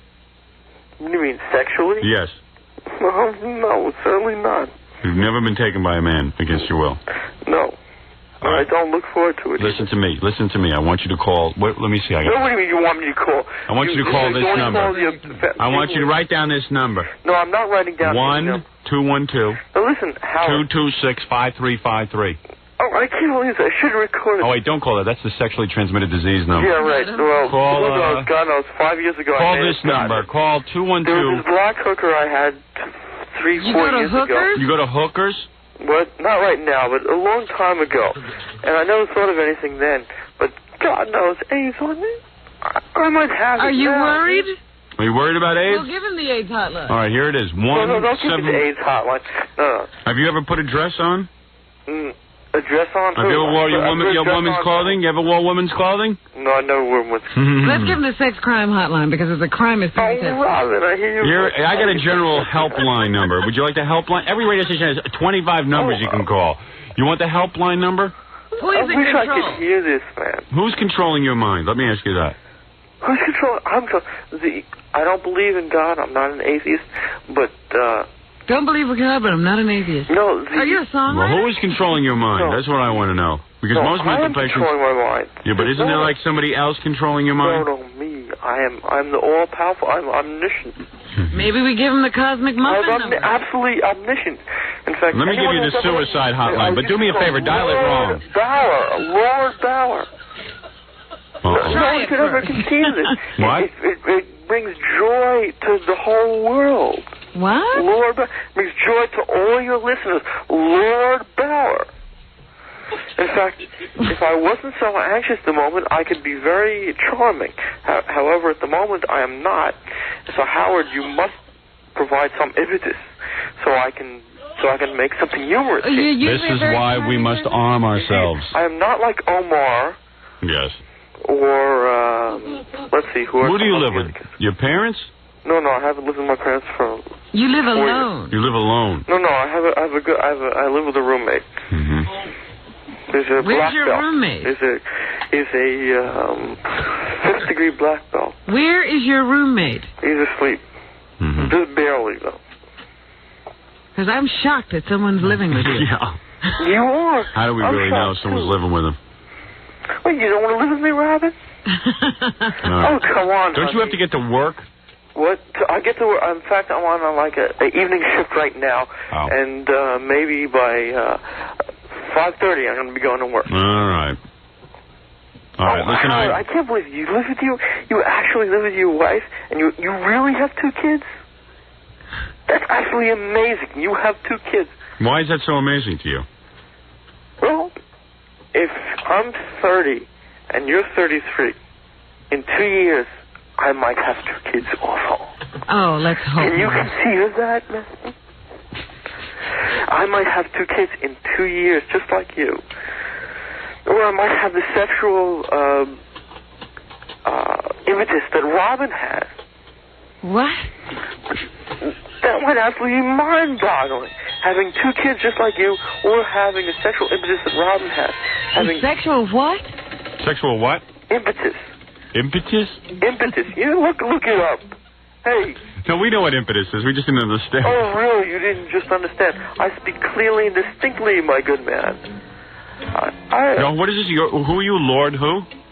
I am Lord Bauer. Lord B-A-U-E-R. A Jew who's not killed in the Holocaust, but anyway, that might be cut off, so don't cut it off. I hear jerk-off dial-a-date. Yeah, you need a date? Hey, you need a date? Would you like to go out with a woman? Oh, I'd love to go out with a woman. I was going out with a woman for years. I think this guy's dial-a-date on Friday. Dial-a-date material right God, here. I need it so badly. And you would get down here for dial-a-date? Absolutely. Yeah, I'd do anything in the world. Gary's getting nervous. Let me ask you something. Do you mind sitting in another room that we don't have to be? Because I don't want to be in the room with him. Well, let me ask you something. What do you mean you don't want to be in an the room interesting with me? experiment. How dare you, We're Howard? joking. You are very similar to me. I grew up in Queens. You grew up in Long Island. But we are very similar. How so? What do you mean, how so? I went to college in Stony Brook, which is close to where you, in Roosevelt, where you went up to, and subsequently, must be in the water. As time went by, Stony Brook, which was a college, which was a huge Jewish population, and subsequently, due to the state's, it had to do with they populated it with. I guess we do have a lot in common. I was going to say, he should have gone into law. Look at the way he can lots of blocks. It's Robert Bork's retarded son. From the ghetto. Yeah. And it was wonderful. Yeah. Right. But, well, I guess we do. There's a certain percentage of them that were there to take advantage. Most of them weren't. Most of them integrated the college, and it was beautiful. Hey, Tom Chiusano, our general manager, just called in. You won the comedy riot without even leaving the house. Great. You don't have to bother showing up at the bottom line. Wait a minute, we could perform. Wait, I've been in the bottom line a while. Hey, do you want tickets to the bottom line Wednesday night? I'd love tickets to anything. But listen, I'd love more dollar dates to anything. Oh, we'll give you tickets and dollar dates. Listen, I can be normal. In fact, almost normal anyway. Okay. No, more than almost normal. All right, and you don't mind sitting... I can be quite charming. Hold on for a second. Hold on a second. Out of my normal set, because I've normally worked during the day, but now I'm in the night. I'm just wondering what he looks like to himself. I want him to describe himself, and then if we see him, we can see how demented he is. I can be charming. I can charm most of your... I'll try and interrupt him right now, because he's going pretty good now. I got him pretty revved. They're just die to come out with me, man. Okay. No, you don't believe that? Well, I don't believe it. No, I believe it. Hey, listen. I don't believe it either, because they don't... What don't I believe? What don't you believe? Hey, wait a second. What do you look like? I look all right. I'm fine. In fact, I used to be a bodybuilder. Now, who do you look like? Anyone famous? What? Anyone famous? I never considered it. It was never a concern of mine. But you consider yourself handsome? I mean, give me. Yeah, I'm all right. I couldn't be a model. Right. But I'm all right. You got what color eyes? No, if a woman looked at me, they're not gonna convulse or anything like that. They'll be all right. Well, you sound like a prize. Yeah. What color are your eyes? What kind of hair? Hey, listen, my personal strength will overcome anything else. I'm not ugly. Right. I look fine, all right? I could not be a model, but I look all right. All right, take it easy. Hey, take it easy, will you? How tall are you? 5'10", 5'10" and a half. Bet you haven't come. Who do you look like? Nicholas from 8 is Enough? What was that? I didn't quite hear you, Howard. So you're a bodybuilder? I used to be. Jack LaLooney. Jack LaLooney. No, seriously, no. In the last 2 years, I used to be. If you look in these things, in the last 2 years... All right, listen to me, you. Listen here, genius. Genius. He's still in good shape. Oh, a genius. You've proven to me you're a genius. Listen, you are certifiably... I'm certifiable. Now, listen to me. What I want you to do is hold on. And I'm holding on to it right now, Howard. You're definitely a candidate for Dial-A-Date. I want to see if I can dredge a woman up for you. I would love for you to dredge a woman up. If I could get a woman for you, that means any man could get a woman. Any man could get a woman. It's going to give a lot of men hope. In fact, you've made me feel so good before, because there was a few times in the past that you said that you've made me feel that, well, we got a woman for this guy, and you said, God, we could get a woman for anyone, and it made me feel so relieved. That, God, he can get a woman for anyone, he can get a woman for me. All right, go drop another barbell on your head. My head is already heavily damaged. The barbell wouldn't make a dent in it. But when you said, a few weeks ago, you said, God, we could get a woman for this, we could get a woman for anybody. And that made me feel so good. Okay. Even though I look I look fine. There's no problem. What? There's no problem. Is this Mitch the intern on the other end of the phone? All right, listen. Howard. You amazed me, sir. Yeah. Hello? Yeah, I'm here. All right, why don't you hold on and we'll see if we can get to you for Dial-A-Date. And we'll get you Comedy Riot tickets, because you are a Comedy Riot. All right, hold on. I'm here. Okay. Hey, on the air. Yes. On the air, Dial-A-Date. Of course. Yes. What do you think? We hold them in our office? You won't be disappointed, man. This is nothing. This is just like a minor point. Okay, thank you. Hold on. Oh boy. Wow. How do you like that guy? Nut. Yeah, we got a new nut job. We didn't get his name. We don't know what to call this one. I got his name. It's well, maybe we shouldn't even give out his name. Well, we got to have a moniker for him, though. You know, like Froggy or... Yeah. We'll come up with something, I'm sure. In the next couple of days. How about Mental? Mentor. Mentor. Maybe we'll call this one Moldred. No, what did he call himself? Prince? Lord Bauer. Lord Baylor. Wait, let's Bauer. Hey, what do you call yourself again? Lord Bauer? Yeah, Lord Bauer. Okay, thanks. I was when I was in college. Okay, thanks. Can I give you another number? Hold on. Give that to Gary. Give that to Gary. Hold on. Lord Bauer. Lord Bauer checking in, ladies and gentlemen. It's B-A-U-E-R. He said Lord Bauer. Oh, Bauer. Yeah. Oh, I see. Like Bowser. Okay, we'll be back right after these words. And we're back with the best of Stern and Joe Buttafuoco for president. It's time to start thinking seriously about your country. Isn't it time we had a source of pride in the Oval Office? Ladies and gentlemen, vote for Joe Buttafuoco this November. Joe is a family man. That's my son. I'm getting my kids ready for school. Joe is polite. I'm sorry? Fearless Joe was the first candidate to speak to the L.A. rioters. Well, I'm just getting to the point where I'm starting to feel comfortable talking to some of these people.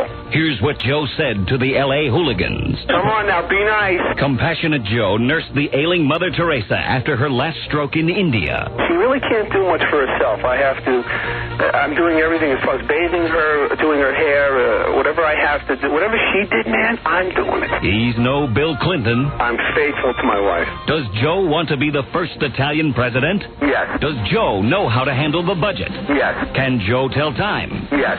Can Joe talk backwards? Absolutely yes. Joe is very sensitive in bed. I wasn't screaming, was I? Will Joe consider Tracy Gold as his running mate? Absolutely. Joe is also a talented impressionist. He can do an excellent impression of Stuttering John. Well, no. What will President Joe Buttafuoco tell the Japanese to do with our products? Bye. Joe has definite opinions on the Ben Vereen conspiracy. There was no accident. Any other reasons we should vote for you? I have a very beautiful wife. If you want a winner in the White House, vote Joe. Thank you. And remember his slogan. No, I'm not guilty. Paid for by the committee to elect Joe Buttafuoco. And you're listening to the best of Stern. Now, comedian Dice Clay and Mark Harris, you know him as the husband of Martha Raye, well, they represent exact opposite ends of showbiz. Now, here's what happens when you put those two guys in the same studio. It's right here on the best of Stern. Dice, let me introduce you now rather quickly because we're running out of time, and I don't mean to keep him waiting. But Mark Harris, you know Mark. You called and you got heated with him because... Mark Harris? Who is he? He married Martha Raye, the 75-year-old comedian. All right. Where is he? Here he is. All right, we'll shake hands. We'll try to be nice. All right. Surely you can't suspect How'd you get here? Did you, believe it or not, did you take money out of a wallet? No, I used the token. I used the token. Remember, we're both from Brooklyn. That's what you say. Yeah, some of us changed our underwear, cleaned our nails. Unfortunately, maybe you didn't have the benefit of that. What are you saying? Don't give me the class act. Don't give me the class Then let me try and talk like you. No, let me try to talk like you. You would be better off. You'd even get more ratings. All those Fords that you were talking about, why didn't you mention Fairlane? But that was a movie. Yeah, that's one of their leading I didn't Fords. buy the car. Why? It wouldn't have broken down. It just like wouldn't it's really start. happening like a lot of these idiots. Oh, did that really happen? Were you really in the car when it blew up? No, I stand online like a lot of good idiots for good shows. Now, listen, you two. Oh, you're on my show. I don't see you doing nothing. No, if I was marrying old prune juice over there, you know, steal her money. I have to, steal her money. I want to tell you, she listened to the playback. You got to change her colostomy She listened to the playback. Right? That should be worth a few bucks. She listened to the playback of that tape between you and I. Where you I didn't even know who this friggin' chick was. But she knew who you were. Well, I'm a famous person. Right. She says, when did he get out? That's what she said. When did they take the straight jacket off him? Big fat old prune ass. She is not a big old fat. How do you sleep with that? Tell me. With better publicity than you're getting none. All right, let me... I don't need publicity. I sell arenas. What do you do? Well, I'm going to go on the Arsenio Hall show. You're not. I don't need that big butt Uncle Tom, Paramount Tower boy, hurting, suffering, sorry, turkey ass, tank ass. And you don't need a good paycheck either, then. Good publicity. Throw him out of here. No. Let him stay. Let him stay. Let him stay. Come on, you didn't come up. Okay, you made a mistake.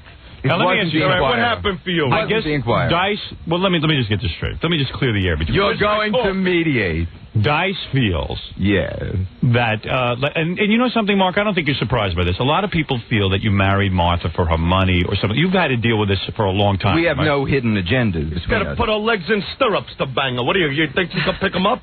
Now, go ahead. No, of course you didn't mean it. You're in the back of the fair lane. Go ahead. All right. Now, you guys make a good team, I think. Yeah, well, you know, he has friends that called me already in L.A. They said we should do an act.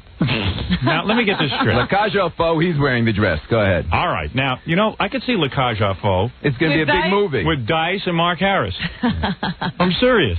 Howard. What? It's his interview. All right. Go ahead. I've been up all morning already. All right, wait a second. I think Dice is saying, hey, wait a second. Did this guy have talent of his own? Did he have a life of his own? Or is he making money off of Martha Ray's name? That's what happens. You know what I mean? What is your career? Right. Well, I'm not making money off Martha Ray's name. That's not what you told me. I told you that? You told me that when she kicks off... Oh, he's being stupid. Come on, give him his Thorazine. Don't cheat him. Give it to him. Listen to this headline. Your Toy boy hubby's dumping Diane Martha. That's terrible. It really is. First of all... Well, the only way you get an interview in a magazine like this is if you call it in. No. But I don't want to say anything. Oh, wait, have you done that? Do you think Mark I haven't Harris, seen you in print. Do you think Mark Harris called in that in story? It's the only way you inquirer? get these things. Oh, No. I don't believe that. I know it. They pay it. How do you think he makes a buck? All right, listen, I tell you what. Let me take a break. Let me take a break. More like a fracture. Yes, I'm glad that the two of you are here. I mean, I hope she lives for 200 years. God bless you. You know? Right. Because the longer she lives, the longer he's still got to take a cab here. Or the longer I work. No, what are you talking about, cab? I took a train. You took a cab years ago, but I don't mean riding. You want the Rolls Royce. I own one, long before Martha Ray. It may surprise you. Robin, I got to admit, I'm very upset this morning. Did you grow up with a rich family? Why are you upset? No. I am upset because Mark wasn't here at 8 o'clock to fight with Dice. Well, you know, the only That was a bad call. The only thing I like about this guy Go ahead. is that when he did your TV show, he wanted to kick that guy from the Ku Klux Klan's ass. Right. But he didn't. And that made me mad at him again. No, you don't understand. Who needs lawsuits? I'm the one suing everybody else. He'd sue me. That would justify their This need. guy's calling you a monkey kite to your face and you don't bang his head through his shoes. No. Would have you? Yeah. You on camera? You call me that to your face. On camera? You call me something like that to my face, I rip out your teeth and hang you on a rack, and that's the end of you it. still have to leave way for people that don't have any benefit of understanding. The guy is crazy. He's not normal. You're right. Go ahead. All right. One for Mark. Well, wait a second. I see common ground here. All right, very good. He's got no stress. He's got no stress. No. I mean, what does he got to do his whole life? Shake down old ladies? No, you put up with her daughter. You tell me you don't have... You're banging the daughter. Oh, yeah. With a hammer. Shakes down old ladies. It's like running for the Prime Minister of convalescent homes over here. Well, you're upset because you think Mark Harris has ulterior motives. Can't he be in love with Martha Ray? Are you in love with Martha Ray? You know what his aim is? Very much. You hear what he said, Martha? No, wait a second. Hey, Martha! Martha hears all these tapes, and she critiques them. She says, forget you for elocution. Do you turn on the hearing aid for her? She now her hearing sharper than mine. Dice, what are you saying? Let Mark Harris make his point. Okay, go ahead. His I'm point. Sorry, I'm just all revved up over, Oreo Man. So you come in and... What's Oreo Man? Arsenio Hall. Oh, Oreo? He doesn't like Arsenio Hall. Well, that came off loud and clear. Right. Now, we're going to take him down. Really? Yeah, we're taking him down. You're going to retire him with Johnny Carson? It's over. Martha Ray had You'll see him at the car wash soon with a rag in his hand. Oh, yeah. Shit. Yeah, should I do the window now? Martha Ray had a stroke. A few of them. A few strokes. But most recently in Las Vegas. And you know a lot of guys. And he takes her out and tries to mambo with her after that. I realize where he's coming from, so he doesn't take Thorazine daily. He should. I mean, what about the daughter? Well, I mean, how old's the daughter? Imply. This story's oh, hello. Yes, yeah. what the stories imply, Mark, is that you have her, gallivanting around, and after you dragged her to Vegas and had her going to all these shows, then she got sick. He was trying to kill her. If we can ever take this realistically, he was trying to kill her. We could try. Come on, Martha, just another 100,000. I know I'm going to get him at the tables. Come on, Martha. No, you don't defend. I heard somebody like saw you kicking a wheelchair towards the elevator. You see, so does her daughter hear those stupid things. So how old's the daughter? There is a 47, not looking too swell. No, but Martha's looking great. Really? True. Martha does. Let me see a picture. Look at the picture. How many birthday punches did you give You Martha? got a picture of Martha? Yeah, a bigger idiot. Did she do comedy? That's a mental ward. She did like my kind another of comedy, mental right? ward. She did my kind of comedy. Where's Jack Nicholson in this one? Like a century ago, she was doing like my act, right? Who? Martha. Oh, no. Stop right there. She never did your act. Well, she did like a chick's version. No, wait a minute. I heard she was like the Dice play of no. the 1800s. She was funny. Let me talk. Let me talk. Oh, I'm not funny? No. Oh, no, huh? No. What, your little sissy Not boyfriends funny. don't like me? No, I don't have any sissy boyfriends. Oh, they're macho. Okay, Yeah, they're macho. All right, And they let's hate you. calm down. Let me see a picture of her. That's First of I all, want. Mark is not a homosexual. I didn't say he was. Well, you said he has a sissy boyfriend. So what does that mean? I don't know. You I might don't making know. He doesn't know what he's saying. Leave him alone. Go ahead. All What were you right, gonna let's get back to it. I'll bend him over and paint boobs on his back in a minute. I think that's where he's really coming from. Could use somebody else. Can I see? There are the picture? those. One sec. Let me just say something. And wait a minute. It is not the Inquirer. All right, what is it? It's the Globe. Look at him kneeling down next to the wheelchair. The chick looks like a corpse. Oh. She doesn't look like a corpse. She's alive. Well, listen. He's keeping her alive. Guys, give me that picture back. Monterey with a young hubby, Mark Harris. It's a whole new way to earn, I'm telling you. Now, you see, that's your opinion. That's his opinion. Now, Mark feels the other way. He fell in love with Martha Ray. Wait a minute. I'm taking more abuse. I only married her. Look at the people that are mugging old women. Listen. I mean, they don't even... At least they're being honest. I don't want to live with her. I just want her purse. Some honesty. All right, here's the thing. Yeah. What I think Dice is expressing is that some of the... You know this controversy around your marriage to Martha. Absolutely. Right? Somehow when an older man marries a younger woman, there seems to be no controversy. Especially if she's like famous. Sometimes, yeah. But there's very famous I know out there. how I'll get in the papers. Since I couldn't sing, dance, tell jokes, or act, I'll marry some old broad that don't even have her brains together no more. She's famous, and they'll play off me. There you go. Now you're talking. You'll get publicity for a change. Now, there are I those... dig Monterey, and if Jackie can't do Vegas, maybe she will. Maybe I'll open your act. You'll roll her right out there. No, I'll open up your act. We'll put a tape recorder behind her head, and we'll hit the button. I'll open it up. There Go are ahead. those that think she came out of a coma and Mark was all moved in. All right? She was never in a coma. All right, now, and there are those that think that you hide behind screen doors and then you jump out and go, boo, Martha, every minute. Yeah, right. There are those that think you were waiting to scare her and hurt her or kill her. Horrible stories. I heard he hid under her car. Yeah. Right? And when they lifted her up to put her in the car, his hand came out and grabbed her ankle. Try reality without the this so-called humor. No, none of that. Go ahead. The following That question didn't happen. is... No. There are those that think the house is wall-to-wall banana peels and waiting for Martha to fall down. Now, we got to get through this with humor. Go ahead. That's right. And Mark is here to say, look... I heard he put a horse's head in a bed. Is that right? Why would he do that? To scare her. I see. Now, She happens to be a lover of animals. Let me say something. There are those that have these thoughts, all right? And Go I ahead. guess Dice is one of them. Fine. And you're not afraid to confront Oh, these he's not one of the average thinkers. All right. I'm sure Dice thinks you do all kinds of horrible things like put crazy glue in her toothpaste. Sure. I am sure he has all of these horrible thoughts. Right. But what you're here to say is that, hey, wait a second. I am not leaving my wife. That's for sure. You're not in a fight over the money? No. I am not. You look at him like he's I am not in any fight over the money. The money was that, never Dice? mine. What are you saying? Mark Harris. Yes. Dice. Wait, he's going to get real sensible, I dare say. All right, before you married, Martha Prune Ray. Juice Sally over there. You're so bad. What did you do for a living? First of all, I worked in the garment industry 18 years. Do you know what that is? Yeah, I used to sell rolling racks. Can you make a few bucks? And rip you off. And after that, I tried at show business. All right. Just answer the questions. Did you ever star in your own series? Yes or no, Mark? No, I produced.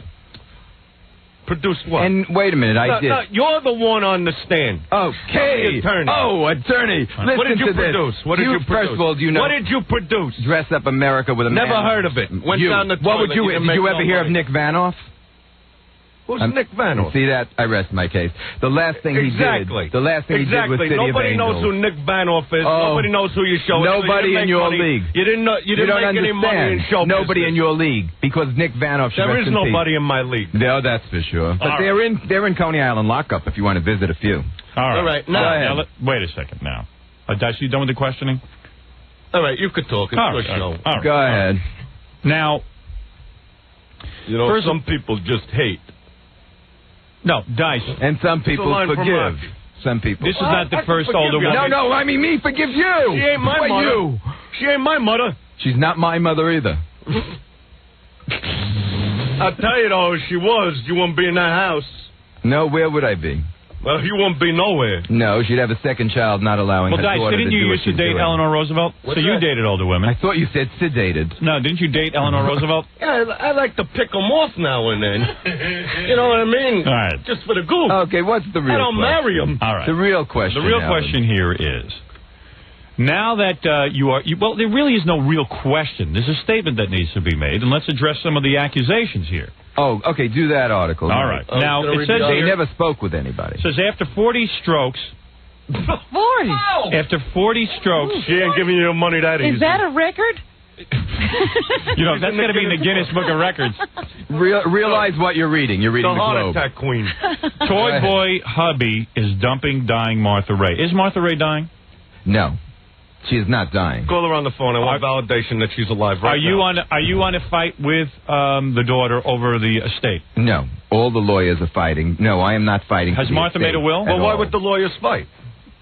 Well, If you weren't going for the estate. No, I'm not going for the estate. Never was. You're but just pickpocketing. but an only You're saving child. all in a little can. Well, let the man Boy, address And he shut puts up! a hole in the backyard, and he puts the Light can in your with the cigarette. can. Light, but a little higher, please. Now, the wind-up is...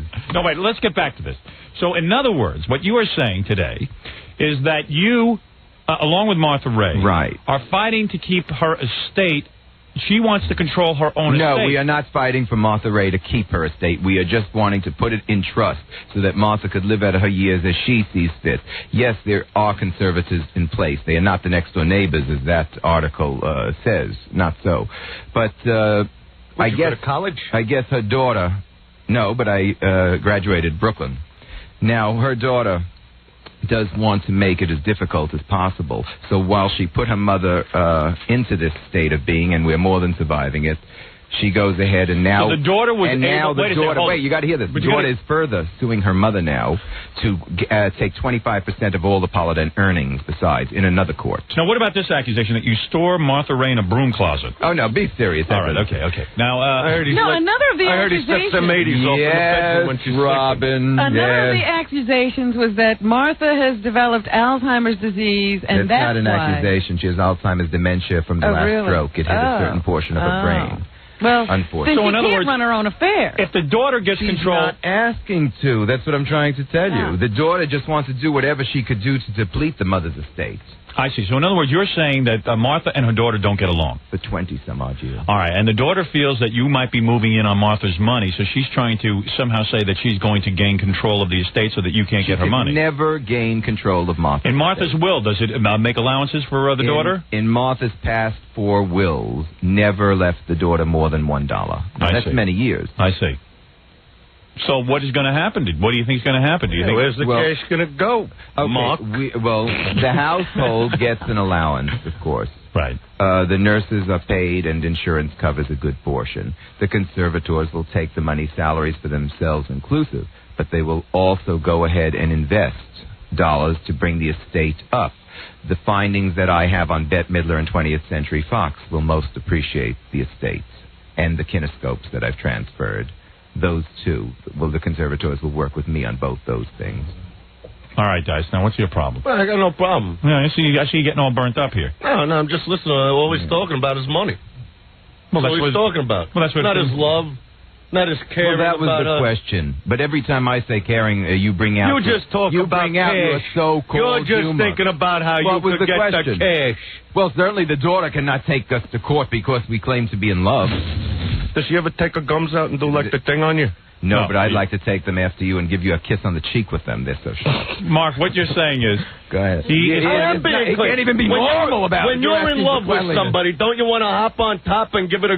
Yes. You know what I mean? Absolutely. I don't see him jumping on top, so if he ain't banging her, and he ain't banging the daughter, and he took vows to love, cherish, and all that crap, then who's he banging? That's what I want to know. What Dice is trying to say, Mark, is has Martha ever turned to you and said, I love you, Mark? Very many times, and thank God you're here. Don't you think Martha wants some kind of sexual relations with you? Definitely. She's got to. Well, Dice... The chick is a chick. That's right. I don't care if she's 110 years old. A chick is a chick. She's in a certain disabled condition. That is correct. Yeah, but she Her could like do things to lifestyle, you. She's very happy. If you watched Entertainment the other night with a big military affair that I orchestrated, Yes. and she's very happy and satisfied for that. she's very dissatisfied with who calls themselves comics these days. This is a great act you put on. I see really? right through you, right You don't through buy you. it Tell me, for a what minute? do you see? Because that's the Brooklyn in you. You're a scam artist. Now, wait a second. Brooklyn. Now, wait a second. Mark, you're saying when Martha goes, you're not looking for any kind of money, is that right? Hey, I'm taking a plane back. He'll just Maybe I'm pack going to his go bag first. and leave.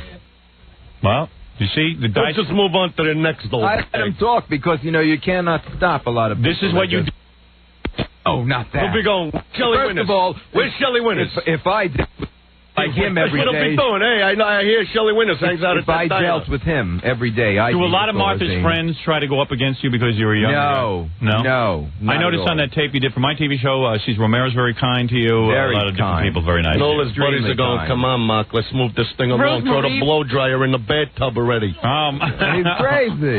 Was it Rosemary in that tape? Yes. Rosemary. Yes, Rosemary. Frank Stallone came after the camera stopped.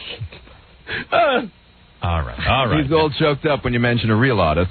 Are you I didn't smuggling even know what anything? you were talking Are you about, smuggling you anything yo-yo. out of the house? Do you put any articles? No, exactly. Now, here's the point. Here's the point. Dice, and there are those who think like I know Dice. this point. They I are heard You don't want to I hear heard it because it hurts. I could I could. There are defend those who are I've gonna be never done skeptical. anything to be ashamed. The of. only I way could that you're going to be take able to prove I don't have to your love for prove. Martha I don't have to. is that when she does go Dice, you will see that Mark will not benefit from her. He will not be one of the I'll see him pallbearers driving down either. Sunset in the Rolls Royce going, I own- got this all beat now. 7 years I own my own Rolls Royce. I paid my child Yeah, where is support it now? long before. Where is it Martha now? Ray. Right now it's at Martha's house. What, the Rolls Royce? The Rolls Royce. Paid in full? Paid in full. That's right. Well, how do you make your money now, Mark?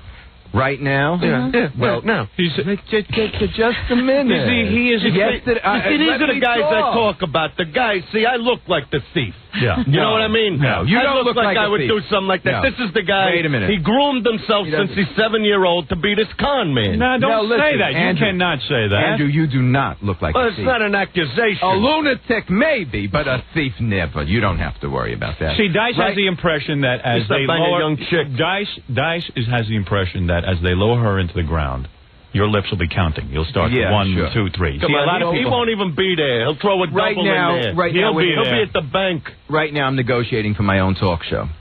Okay. Yeah, can I do it? No. I was thinking about you doing the pilot. Oh, sure. But if we add any characters that need a straitjacket, you'd be my first choice. All right. Now How do let you me. think I'm a lunatic? What did I ever say to you? No, not to me. I heard your tapes. Yeah, and what's wrong with And them? I said to my stepson, You mean when I shut that off? What are you Well, why would crazy? you say that? Well, I don't go for your act. You don't go for you my never, wife. You never I- banged a chick? What is that? That's your act? Did you ever bang a chick? Not a cluck one. No, I'm talking a woman. Did you ever sleep Some with a very woman? beautiful women. Right? And I guess it was just all smooth. You didn't talk to her. You didn't get like a little crazy. No, we got emotionally You didn't get involved. behind her. You never did that. Well, this is what I talk about. That's what you talk about? Yeah. Well, okay. I'm sure Well, he's what are you done that. talking I'm sure he's Okay. done What, that. the ethnic group? All right, guys, listen. I got to break this up now. I feel Oh, like you're Dr. saying I Smith sleep with was- animals? Right. Yeah. I'd rather sleep with a pedigree than what you got to get in bed with. Well, you would only get a pedigree dog. I know. You're very Mark, you're not conceited. claiming to have any kind of sexual relationship with Martha. You're friends in the sense that you now work together, you have a business relationship together, and you Martha. take care. Take You're very your close boots with up her. off the floor, But you know Martha. what Dice's Come on. problem is? Yeah. Maybe it's why take a marriage vow. If you just want to befriend her and take care of her, why do you have to marry In her? sickness and in health. Oh, you're Yeah. so full of crap, it's coming out your ears. Really? Well, But, you know, I almost got to give you credit because you stick to your guns. Almost. You know, you got this scam You going and change you're sticking bedpans to it. like I do, and well, then guys, you'll see you got to what say it something is. about. Who the hell wants to change bedpans? Well, you're not doing too great in your career. You may as well try Come the on, bedpan. please. Have you cleaned up? You all know Have you that. cleaned up back Martha Ray's bedpans? Have you? What? Have you cleaned up Martha Ray's bedpans? Yes, that's you what have. I'm saying. Sure. I mean, I do you a lot. deserve a buck. I You do a should lot. pay you for I that. was going to say, that's a lot more intimate than sex. All right, listen. Let me tell you something. Well, what kind of comedy did she do? No, let's Real humor. You In the didn't- you didn't- 1800s. You didn't need a four-letter word in the 1950s. She was really funny. Well, that's She was why I'm great. wealthy. Why? Because I do the four-letter words. You're wealthy? Ah, come on. So I you can just buy don't- and sell guys You like just don't know how to shop, then. Take him for clothing, please. I got nothing to prove. I don't got to come in here with your Bill Cosby sweater. Oh, You know what I mean? That's what I you're see. wearing Oh. over here. I got nothing to prove. No? Good, then be quiet. Go Okay. ahead. All right, All right, you two. from There's opposite. something I like about him. You see that? You know what you Even like though about I him? despise him. No. I like him at the same time. You know why you like him? I like him at the same time. You know why you like because him? Because he has the guts to come in here and sit and talk about, confront the world about his love for Martha Ray. I mean, I love cannot. his game. You love the whole thing. I mean, I like the game. What are they going to do when I visit Leona in jail? I'm only going to bring her some chicken soup in Kentucky. Yeah. Right. She wrote me 2 letters. Is that right? Yes, and I am going to visit 100,000 her. a visit. You're going to visit Leona Helmsley? Really? Yes, Would you marry Leona Helmsley? Sure he would. Harry can't last He'd much. marry anything that can't feel their legs no more. Really too thick. Too Oh. All right. Okay. All right, I had enough. All right, so Mark is saying basically that this article in the Globe is hogwash. We're suing them. That's right. You're suing them? You will sue the Globe. Not a way to earn. How much money will you sue them for? I don't know the money figure because we're suing them from the October issue, and they were on warning, and now they did this. How much money would you guess? I don't know. God forbid he gets a job. I really don't know. How about my own talk show? Hey. Well, All right. where's this talk show going to Out of Vegas. All right, great show. Breakfast in Vegas. It will be. Breakfast in Vegas with Mark Harris? Yeah. And who's ever headlining that week would be my co-host or hostess. Thank Oh, God, it'd be I like just the Mike fill a Douglas room show. up. I actually like Right. the Mike Douglas show. Yeah. Right. It's really tailored after the Arthur Godfrey All hour. right, I'll do the show. Don't beg. Oh, Come don't on, beg. stop. Don't beg. I'll do it. I can't imagine. I want to be there for that taping. I want Yeah. to. I will Well, tape the those first shows part of the and show, we're keep going to put the them. radio on to connect New York and Vegas. And Good. listen to Howard Stern. I would love to be a part of that. We got to take a break. We'll be right back. And we're back with the best of Stern and the conclusion of the slugfest, we could call it, between comedian Dice Clay and Mark Harris, the husband of Martha Ray, on the best of Stern. Now, here we've learned a lot today. Let's review what What we've have we learned. We've learned that Dice doesn't like Arsenio. It turns out a lot of our own staff here at the radio station doesn't like Arsenio. Is that right? The people that work on his show don't like him. There's a lot of people who want to make a statement about Arsenio. Do you want to make a statement, Club Soda Kenny? Yes, I would like to. All right, Kenny, talk into the go microphone. ahead. He wants to say something about Arsenio. Okay. You use one of my jokes. No, I just wanted to say that Arsenio, that light-palmed, flat-nosed, air-headed, side of a barn gums, watermelon pit spitting, Eddie Murphy's underwear chewing, Bonzo ignoramus, squeegee Weldon, pyramid head, flea genitalia, cousin of a chimpanzee, sitting on a show, banjo on your knee, jailbait, beach ball ass Benedict Arnold nerd. All right, very good, Kenny. Sit down. All right, Mark Harris is here. Let me say Not something. Club Soda Kenny's. Club Soda, sit down. What's the matter with you? I don't like what Mark was saying about you either. I As just far as wanna- what? everything, that your career's in the toilet, everything. Come on, we know that's not true. I mean, you're the undisputed comedy king, and he's hoping for his own little talk show. You know, you got to pity guys like You that. have a problem with that. Okay. Yeah, I got Mark knows I'm doing great. Come on, he knows it. All right. Go ahead. All right, sit down, Kenny.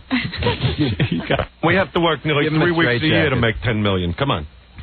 Mark, you must a lot of crap all day over this Martha Ray thing. Am I correct? Well, he's probably very busy during the day, I am. taking I mean, care of Martha. He doesn't right. hear a thing. Go ahead. Right. I don't really hear as much. You know what he was as what's getting out there. into. Gary says there's a guy on the phone And it wasn't young. who claims he had sex with you. Should I put him through so you can yell at him? Oh, please. Can you I- know something? The Globe. I know he was here The for Globe. friggin' sissy. The Globe Oh, recently gee. What, said. did he curse?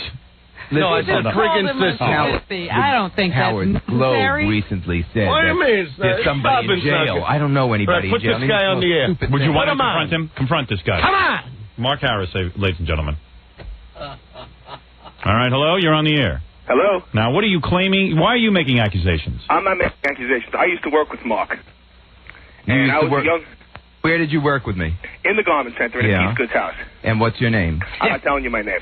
Well, don't give your name. You're not I don't telling want- me your name, and you're saying that you had sex with me. I never said I had sex. You tried to seduce me. You said I it. tried to seduce him. You took me to a gay bathhouse. Oh, please. You tried to get me drunk. You took me to lunch. You gave me sake. You gave me pot. You tried to get me high. You took me to a gay bathhouse, and I made you give me money for a cab back to work. Well, don't deny it. No, I will deny it because And here are the- recently the Globe just told me that I don't I care have a about lover the in Globe. jail. I mean, don't it's care also about the Globe. stupid. You worked at 469 7th Avenue in a Peace Goods house. You were a stylist. You tried to seduce me. You were a flaming faggot, and you still are. And you're not too swell yourself. And you're also a flaming liar. That kind of language won't be tolerated here. I had to hang up on him. I'll tell Mark. you something, though. That doesn't sound wrong to me. To you. You probably told him to call. Believe me. I'm sitting here, my hands are tied. I mean, that could be cute. Let me say You something. see what I mean? Let me That's say how something. these freaks This is what now I feel bad for Mark in this instance. Here's a guy who won't go on the air and give you his name. Here's a guy who will not. This is what happens to you in the Inquirer and the Globe when someone doesn't come forward. They told me the other day, the Globe, that there's somebody in jail that says he was my lover. How would the Globe I don't know tell anybody in jail. Can I just say something? Yes. How could the Globe tell him anything if he don't talk to the Globe? I rest my case, Your Don't Honor. rest your case so quickly. They called me to tell me that they want to do a favor for me and stop a story. I said, what story? They said some guy from jail called and that he's your lover. I said, sure, and I broke the dog's leg like You know, you say, you and I'm couldn't even filing be for loyal divorce to one and guy. Cut it out. Filing for divorce for Martha. Now you're calling me with this. So I don't know who all these lunatics are. Easy on that word. See, vulgarity. It gets to everybody. Well, there it is, Mark Harris. I don't think he's like that. I mean, looking at the guy I don't here, know this person. You know, he don't smell different or nothing. You know, I think he's straight. I got to give him that. All right, very good. Now listen, I got to give him that. There were some people who wanted to make comments about Arsenio. Stuck Mark. up for you. Now, Mark, you remember probably... that when you do your talk show. Go ahead. All right. Although there was love in that color's voice, I will say that. Oh, jeez. He felt jilted, but you know. Yeah. But he could have the wrong Mark Harris. You know, Harris is a common speaking, name. how many Mark Harrises? But no, I think he was put up for that by somebody. By the Globe, probably. Or the daughter of Common Sense. I don't know. Right. Or my ex-wife. Was that the address you worked at? That was one of them, yeah. Isn't that funny? No, it's not. No, it's not, because I was very well known in the garment industry. Really? See, before Calvin. Undergarments. Shut up. Was Just that guy shut your need a mouth. change? Okay, go ahead. All right. Now, there were some other people who wanted to make statements about Arsenio Robin on the show. Stuttering John wanted to make a... Where is Stuttering John? Come on in and make your statement. Where is he? It'll take him a I minute. love that guy. Was he trip over his feet, too? Get him in here. You know, I've talked to Dice in private. He has said to me, you know, geez, there's so many people in Hollywood who make money off of these older stars. And he thinks you're one of them. Well, I'm not. Well, I don't time get a will tell. paycheck. Time will Well, tell. no, I'm going to have to hang with this guy. All right. All right. No, Mark, sit down. You're still on. Use Freddie's microphone. Use Freddie's mic. John, what is your statement? Make your statement about Arsenio if you want to, and that's it.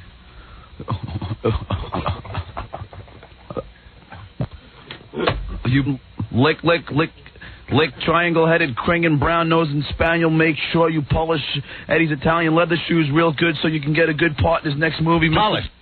Polish. Polish. Why'd you stop it? Mr. Gums that you can park a Buick on. You hear me now? How do you smell out of that flat rat sucking nose of yours with the smell of Eddie Murphy's BBDs still fresh on your hula hoop-sized nostrils, you big nose bastard? All right, very good. I don't think anybody here is going to go on the Arsenio Hall show. That would have taken another guy maybe 6 seconds to reach. Yeah, no. Sorry. No, it was cool, though. I hate him, too. I dig the stutter. I think he's... Did you ever interview him? Did he ever let you? No, I tried. He had like 10 bodyguards. You see, for what? What are the bodyguards for? Is he the president? Is he a governor? Who is he? You know what I mean? Who is this guy? Yeah, What do you think of him? For real? I think he sucks. I really do. I've always hated him. I think he's a kiss ass and he's a phony. How's that? You said he's funny? And he's a phony. Oh, phony. Well, when Mark Harris starts the show, we all go on his show, and we completely bury this guy.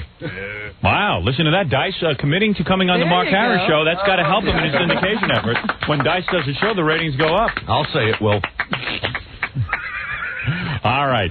What is it, Gary? It'll you want do to make nothing a statement? but go up. Gary wants to make a statement about Arsenio. Go ahead. How do I hate you, Arsenio? Let me count the ways. You white chick smacking son of a welfare recipient, Paramount's water boy, house flunky janitor with a punchline. You hear me now? I hear ya. Hey, Arsenio. Hey, Oreo. Hey, Aboriginio. You hear me now? Wow. Kiss my ass, Wow. Isorio. Isorio. You see, Arsenio. See, Gary practiced. You might not realize that millions of people listen to this show every day, and you might be able to ignore it for a little while. But we're going to keep coming at you. We're going to keep coming till you're disciplined, till you apologize to all of us. Wow. This is no game. You will be disciplined. Wow. If you had any guts, you'd just apologize. Much of a pussy for it. What did he do? It's 8:31 at 97.1. The Eagle had a little bit of a satellite problem there with the feed from the Howard Stern Show, but we'll pick it up in progress as the satellite kicks back in. It's 8:31 at 97.1. The Eagle. Basically, he might win. You want to bet Dice? Dice, why don't you bet him? Yeah, I like Frank, too. All right, I'll go $10 on Frank. Okay. $10. What do I got to bet? A house? You're going to bet $10? Like real money from you guys. No, Monopoly would be better. He's got plenty. Mark's got plenty of money. No, I figured $10 because this way, if I don't see Mark, he figures, well, it was only $10. I don't got to chase the guy down. $10. Hi, you're on the air. Hello. Hello? Yes. Is this Howard Stern Show? Yes. Yes, I'm calling, in connection with that other caller earlier, who the person said I knew Mark Harris. Yes. Well, I really did know Mark Harris. Another one. Yes. It was in the 1978, and I don't think he probably wants this mentioned on the air, but I just So we won't have it. Yeah, you're on the air. That was Fred calling you, Dice. Why'd you hang up? Room. It was Fred in the other room. We're going to. Oh, you were going to surprise me. I'm sitting here. I protected the guy. All right. Thank you. But still in all, I don't know. Somebody else is on the air, though. Hello, you're on the air. That's Freddie, our writer. Hello, you're on the air. How you doing? All right. Oh, my God. Can't believe I got... Hi, you're on the air. Hello, you're on the air. Go ahead quickly. I have to get out of here. I have a life. All right. Washington, you're on the air. Yeah, Howard. Yes. I'm calling from Baltimore. All right. Very good. Thank you. Thank you for the call. That's all he wanted to say. Just all right. Thank you. That's I thought I was going to have another one in Baltimore. Hey, let me ask you something. In Baltimore, it's pretty boring radio, huh? I don't know. I got Howard. No, I'm saying... all right. Other than Howard? Yes. There's nothing to listen to. All right, that's our one Baltimore listener, Robin. Thank you. You're on the air. Mark, that's Fred right there. He was And you were going to do that. No, Fred, no, you don't understand. I don't care. But tell me it was you, or otherwise I have some more schmucks out there. Go ahead, Fred. Do your voice. Hello, Mark. Listen, I didn't want to say this, but in 1978, I saw you on West 57th Street in a French maid outfit. Or call in with something like that, but you had great legs. That sounds more believable. And I ruined it. And you ruined it. Because I got a heart. Yeah, I know. He's going to be on my show. You're on the air. Hey, first of all, I'd just like to say, Dice, you're the best no matter what anybody says, because you don't care about rules, nothing else. You do whatever you want to do. And God bless you. God bless you, yes. And second of all, Howard, you're getting boring, man. Well, if I'm getting boring, then why are you listening? I'm going to have to stop pretty soon. I don't know. You're selling out. I'm selling out. How do you mean? How is that? You become more and more Hollywood every day. It used to be a time where you didn't care, but now it seems like every day you become more and more Hollywood. Yeah, that's luckily. Let's hope that I get more and more Hollywood. I get away from morons like you and entertaining you for 4.5 hours a day, you little ingrate punk. I'd like to kick your ass. I'd like to be the undercard between me and you. I bet you I'd wreck you. You stupid jerk. Yeah, I'd like to box you, you big. House. What do you weigh? $105 and you're 6'10"? Yeah, no, I weigh about 200 pounds and I'll beat the crap out of you, you little pussy. You're a pussy ass. Lost. Entertaining a moron like that for 4.5 hours a day. Trying to bring him top talent. Trying to bring him some kind of radio. Go watch Arsenio, you loser. Try to have a party. Try to create a festive atmosphere, and I got to deal with jerks like that telling me I'm losing it. It's rough everywhere you turn. Hey, Howard, you're going through Hollywood. Good. I hope I go so Hollywood I get the hell off this radio station. Oh, that was Fred that called in? You son of a bitch. You're on the air. Hello? Yes, you're on the air. Is this Howard Stern? Yes. Hey, I want to talk to you about, what's his name? Wally George. Wally George? Yeah. Wally George. Let me tell you something. I don't want any more calls about Wally George. How phony he is. What? How phony he is. Of course he's a phony. No, let me tell you please. He's on a TV station that has 3 viewers. This is L.A. I'm going to tell you how phony he is. I know for a fact. I don't even care. Rebecca De Mornay is his daughter, and he has no... And she doesn't care about him. Listen, he has people... People call his show, and they tell the people what... All right, one last call and we got to get out of here. You're on the air.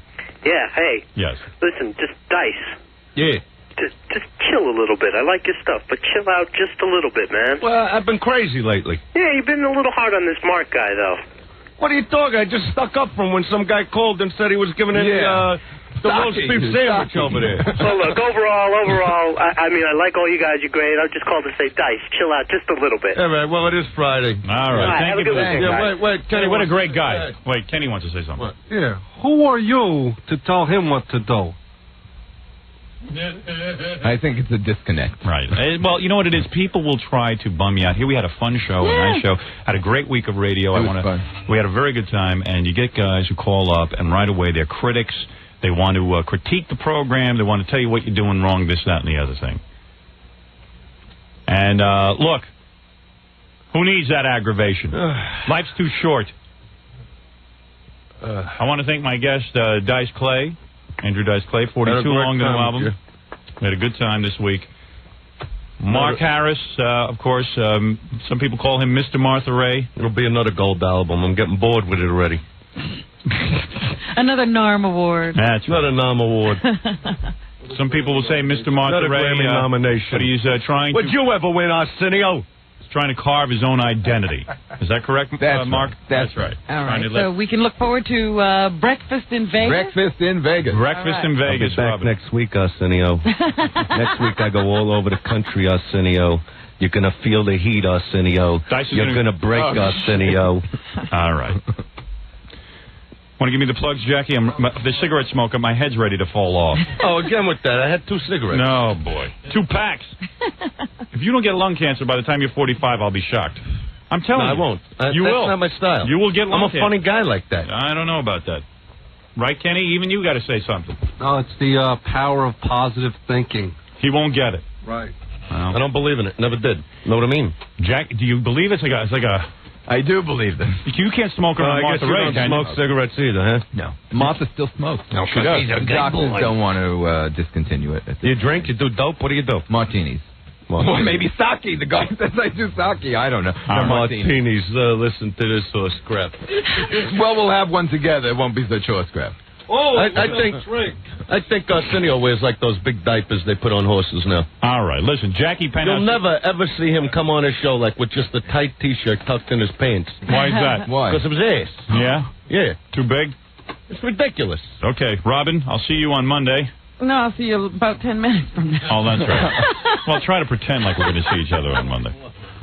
And what am I doing, Fred? Fred? Arsenio, I'm coming down on you. I'm coming down on you.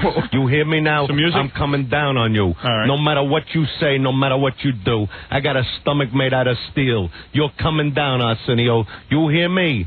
You hear me? You hear me? Wow. Very, very frightening. Well, I can see, I hear the clocks ticking in the background. Very beautiful, isn't it? Black Mist ready to get. I hear you. You know, those clocks can only mean one thing. Oh, my God. They can only mean one thing. That's the Pink Floyd, isn't it? Absolutely. Oh, wow. That'll blow my brains out. You like Pink Floyd? Yeah. Mark, what about you? You like Pink Floyd? Who is Pink Floyd? Well, you're really out of it. You don't know who Pink Floyd is? Friggin' idiot. I don't know. Brooklyn. I don't know who Pink Floyd. Watch The Lifestyles of the Rich and Famous. Why? You watch 2nd it. and 3rd of May. You watch it. Why is it such a terrific Yeah, we're on show? it. 2nd and 3rd. I guess you're going to be on it. 2nd and 3rd of May. Yeah, for what? What do you mean for what? Elder the Rich and Famous. Yeah, but what are you going to be doing on it? Exactly. Lifestyles of gold diggers, is that what you said? Lifestyles are guys that live off of old women. And decorate houses accordingly. But you're going to be on Lifestyles of the Rich and Famous, right, huh? Yeah, the 2nd and 3rd of May. Oh, this guy's just going for it. What a game. Oh, wow, what a game. You know, Dice was beginning to like him, and now he doesn't like him. What a racket this guy's You don't know his running. level of authority. You got to check that. You know, we What got a racket to this mellow guy's out. got going. What a racket. Here he goes. Well, listen. Shelly Winners, I got a guy for you. All right. This is music from Pink Floyd. Yes. 92.3. Estelle Getty, I got the guy for Oh, you. I love her. She's great. Of I course. really do. You love anything that was born in the 1700s. Great. Absolutely wonderful. At least go with B. Arthur. She could still move. Oh, don't start on B. Arthur. We sound alike. Do you like B. Arthur? Yeah. Oh, okay. All right, there we go. Look alike. What the hell's the vocal on this song? Here he comes. Could have been a perfect talk-up, couldn't have been? Next week, Arsenio, I ain't gonna forget you. You're all I'm thinking about. You're all I'm dreaming about. Did you also think about Mark Harris with No. Beatrice Arthur? Lifestyles of the Rich and Famous. Mark's a sideline. Sideline. Wake up, Arsenio. Wake up to the insults. Wake up. Open your eyes. Those St. Pat 2 eyes. What is that? Put on those phony prescription glasses. What that is? What is When you see all that? 3 sides of the whites. Oh. You know what I mean? Yeah. Like that buckwheat thing. Yeah. Yeah, that's him. Oh, I see. Hey, you never saw him have, like, Spike Lee on his show? Nope. Or Public Enemy? Nope.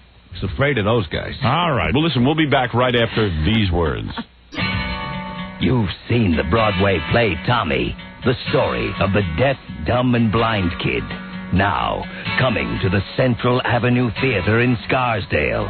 Get ready for the tale of our cabbage-headed general manager, Tom Chiusano, whose head is so full of mush, he can't golf and chew gum at the same time.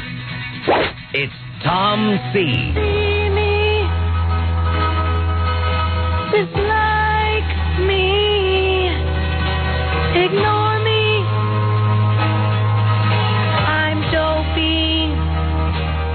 Tom Chiusano, our general manager, is now the toast of Tinseltown in his Broadway debut as the star of the Rocks in His Head musical, Tom C. He stands like a jerk, he's such a thimblewit. Tom drives Howard crazy and always gives him fits. Tom wears his sweater vest and puts inside the hall of stupid general manager. Tom's dumb as a wall. Tom C. He's good looking. He's the supervisor. He's a bore. Tom's cheap. Tom's cheap. And he never wants to pay for anything. Hear Howard Stern, brilliant star of K-Rock and syndicated radio, do rock opera battle with Tom C. This is Howard Stern, and I'm the king of all media. No thanks to you, Tom Chiusano. You never helped me. You never helped me once. No thanks to you. I'm the king of all media. No thanks to you. I'm number one. No thanks to you. I rule in 15 cities. No thanks to you. You're no help. Your head is too numb. You'll hear songs like Chintzy. Tom is dopey, sleepy, goofy, chintzy. And songs like this. Howard Stern's a brain dead Tom. We know that song isn't part of the rock opera, Tommy, but we couldn't resist. Hear Tom sing. La la la la. Sha la la la la la la. Sha la la la la. The critics all agree Tom C. is impossible to deal with on any rational level. Tom's cheap. Tom's cheap. And cheapness is his total personality. I'm going to see it twice more.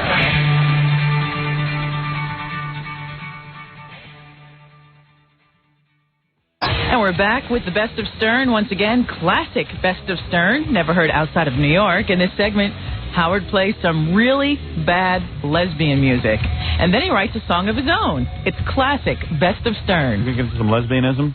I hope we find some on the phone, or are we going to play Frank now? Little Frank female mud wrestling. You know, we never even listened to any of these other girls. They must be just as funny. You mean there's other people on there besides Frank? Well, there's other songs like One of the Girls. That's probably a good lesbian song. We did do a little needle dropping on this once or twice, but I don't remember what they were like. This is One of the Girls. Just want to check out other lesbian songs.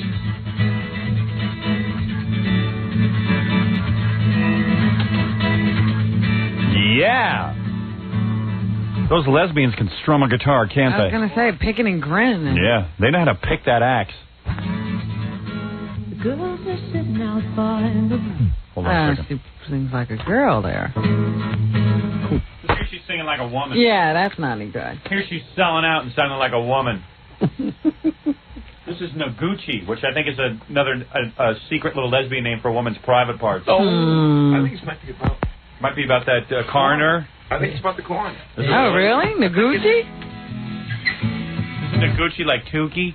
Hey, Noguchi.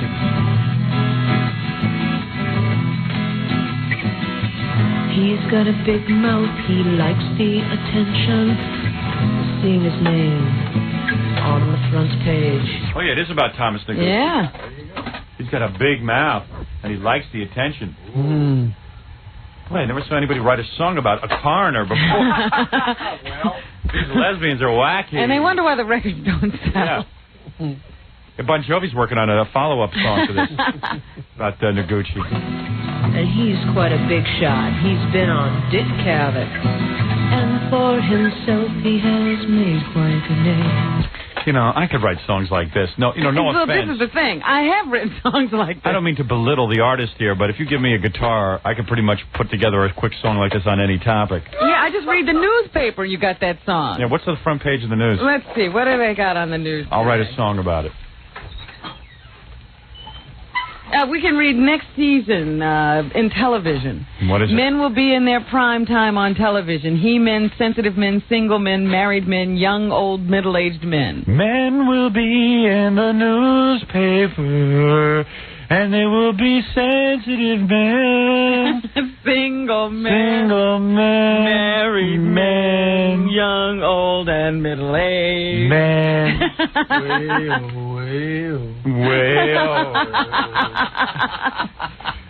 Man.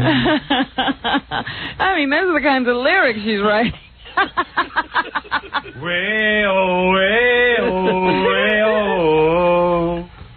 Man.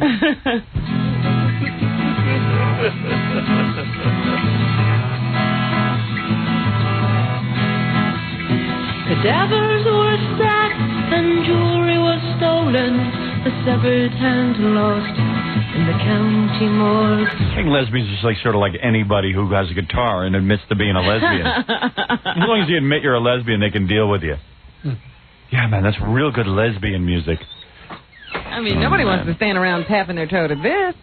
Oh, Fred's got his guitar. Give me that guitar, Fred. I'm going to put together a little lesbian song. Just pick up any paper any page in the newspaper, and you can sing it. Yeah.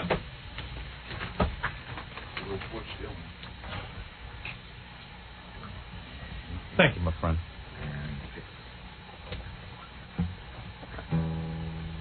Thank you, my friend.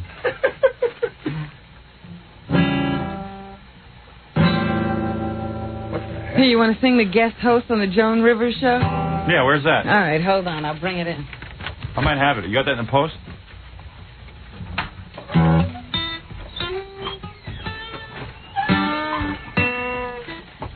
I think I could even play guitar better than that lesbian. Easy.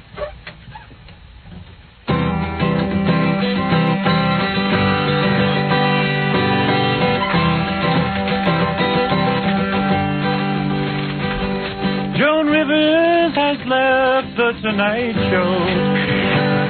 Gone to Fox Broadcasting to host her own show. And now she's off.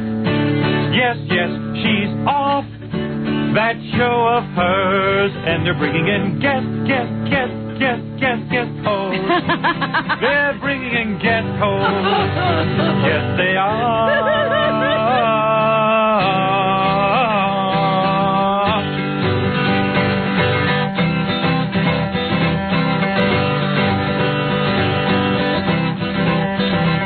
And the names are endless of who the guest hosts will be. I see George Carlin for Wednesday and Buck Henry.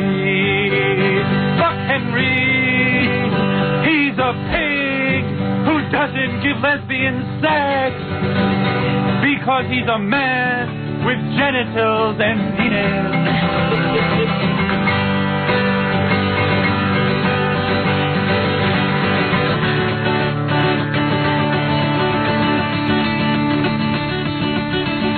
My name is Helen. Please kiss me, Gwen. Gwen. Oh, Gwen. But wait. I see that Joan Rivers is a woman, and all the guest hosts are men.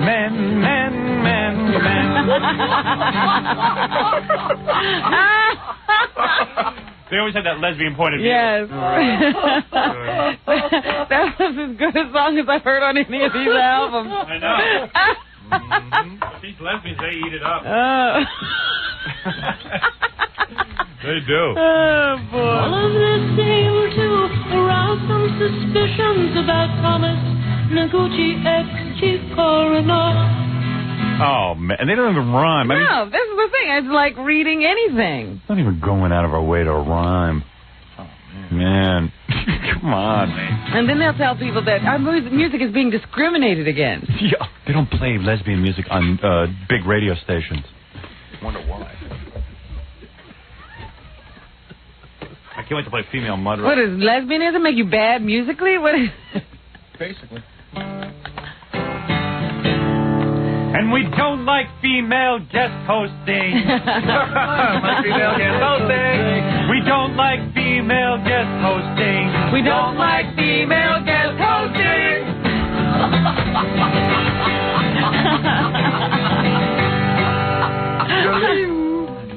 Way-oh, way-oh. Walk like you're canceled. So anyway, let's get back to the record. Get back to Frank.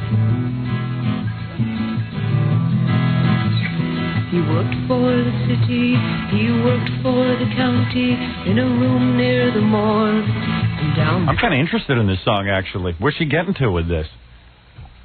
I don't know. I didn't realize the lesbians were upset about Thomas Noguchi bothered the lesbians? And it was never proven that he took body parts from Marilyn Monroe and stuff and kept them in his refrigerator, did it? No. He did the autopsy on Janis Joplin, but it was never proven that he did anything wrong. No, she's just grousing about his sloppiness. Is that what she's grousing about? Yeah. From L.A., he worked for the city, he worked for the county, cutting on corpses in downtown L.A. A cutting on corpses in downtown L.A. Oh, man. Right on the medium strip. What a... She thinks about it. Oh, man. She thought somebody else wanted to listen to this. This doesn't strike her as being self-indulgent. I don't know. This sounds like our radio program.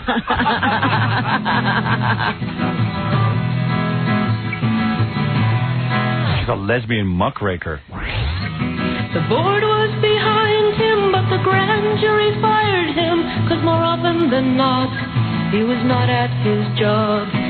Isn't she just sort of like not even Freddie? She doesn't even like follow musical. Well, there's some kind of... Jackie's probably more adept at deciphering that kind of change than I am, because that's more like folk stuff. I never really got into the folk stuff. No, I mean, I don't think rambling as opposed to. Yeah, she's sort of just like laying down a song on top of anything. Yeah, she's not sort of following any kind of grand scheme here. Right, there's no like verse, chorus. Right. Yeah, all right. Well, she basically just wrote out some chords and just singing some junk. She's sort of playing like I play. He was off at barber or attending a luncheon, not cutting on corpses, which was his job. So what is she saying? He didn't follow his job, which was cutting on corpses. He wasn't at work, is what she's saying. But he was. Who said he wasn't at work? Oh, they did say he didn't go to work a lot. So what do you want from the guy? Would you go to work a lot if you had to cut corpses all day? I think I'd stay out of the office and go to lunch, too. Yeah, I think I'd go eat something. Try and keep it down. What's our beef? He wasn't at work all day. Oh, you know what the premise here is, that if a woman had done this, she'd have been fired immediately. Oh, is that it? I bet. Well, let's see where she's going with All this. right. I don't know where she's going with this. It's way out there. It's like a cross between Joni Mitchell and a lumberjack. What's the difference? Thomas Noguchi never went to his workplace and ate lunch all day. Oh, man. God forbid she ever does a song about me. He went to work for 4 hours and just... Never played a record, and they called him a disc jockey. Disc jockey. a bizarre sense of rhyming, this woman.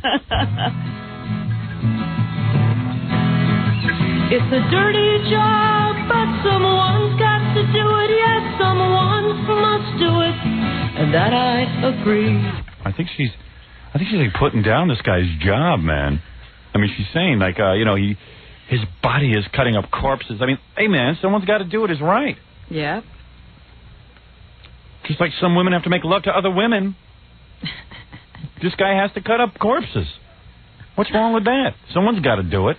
I mean, she's saying someone's got to do it, but she's saying it sarcastically. You thought that was sarcastic? Oh, yeah. I didn't detect that. Someone's got to do it. But I think that someone... I mean, if I was going to write a song about protesting, I'd write about, like, Reverend Heidnik chopping up girls in the basement. Not about Thomas Noguchi. Well, that hadn't happened yet in all fairness. In Frank's defense, yeah. One should do it less like Noguchi and more like Jack Klugman. Oh. Wait a second. Oh, dear. Get out of it. What? See, she likes a Quincy kind of a medical examiner. Sorry, we all can't be on TV with our own series. One's got to do it, yes, someone must do it, and that I agree.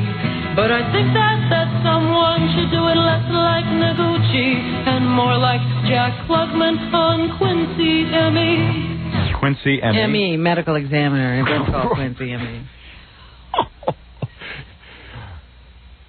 I think messing around with all those broads gets you crazy. Oh, man. It's like religion leads to, bad music. Yeah, religion has the worst music. Like, if you've ever been to any, like, hippie religious services and they start pulling out the folk guitar. Oh, man. And they make up songs about Moses. Or Noah's Ark. Yeah. Little light songs, and it's like, whoa. I don't know about these lesbians. I think they're suffering from tuna on the brain. Oh. Really? I don't know what does it.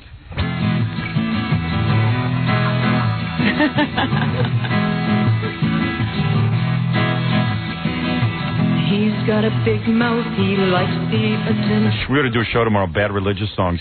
Freddie, do you think you could put together a compilation? Of like Tetra and Petra, whatever those groups are called, and how bad their music is.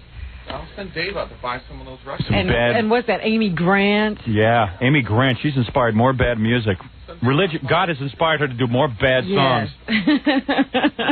Make up a list. They're the lame white girl who's trying to rip off some gospel tunes.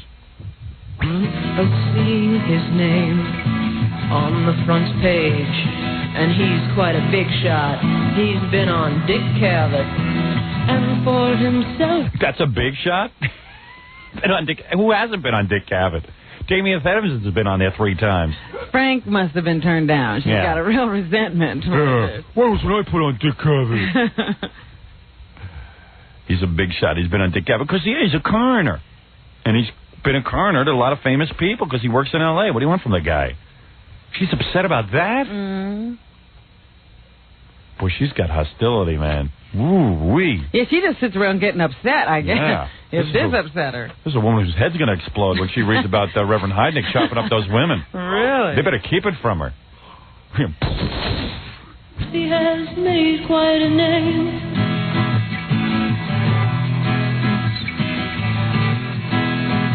I thought Noguchi was a term for, like, sexual parts. No. See how you jump to those conclusions? You know, I always make that mistake.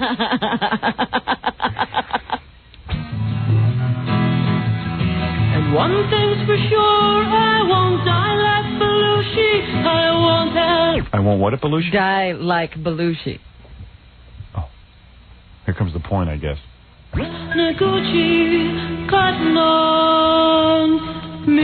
I don't think she has to worry about being as famous as Belushi. I don't think she has to worry about Noguchi cutting on her. Yeah, I don't think she's got a thing to worry about. Yeah, she won't die famous. That must be what she means. No one will be talking about her autopsy. She's worried about dying like Belushi. Can't believe Noguchi is the name of a person, not sexual parts. So who was Hey Nanny Nanny? Was he a coroner in Kansas? I think he was a painter. Oh, a painter.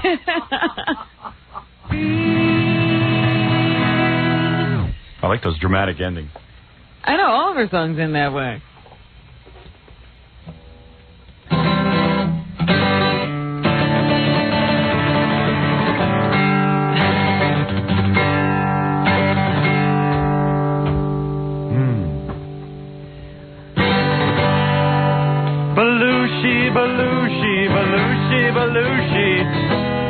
Why do I smell like sushi?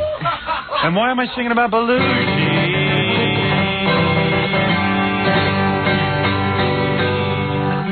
I might go into some lesbian folk singing houses and just sit down and do some songs. Yeah.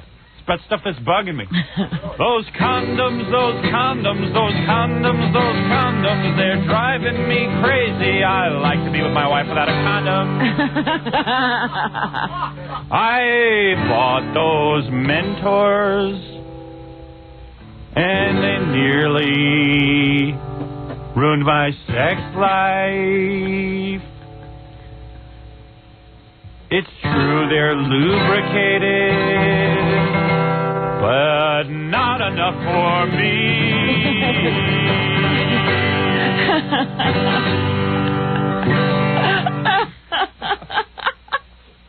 Some bad lesbian music. Oh, boy.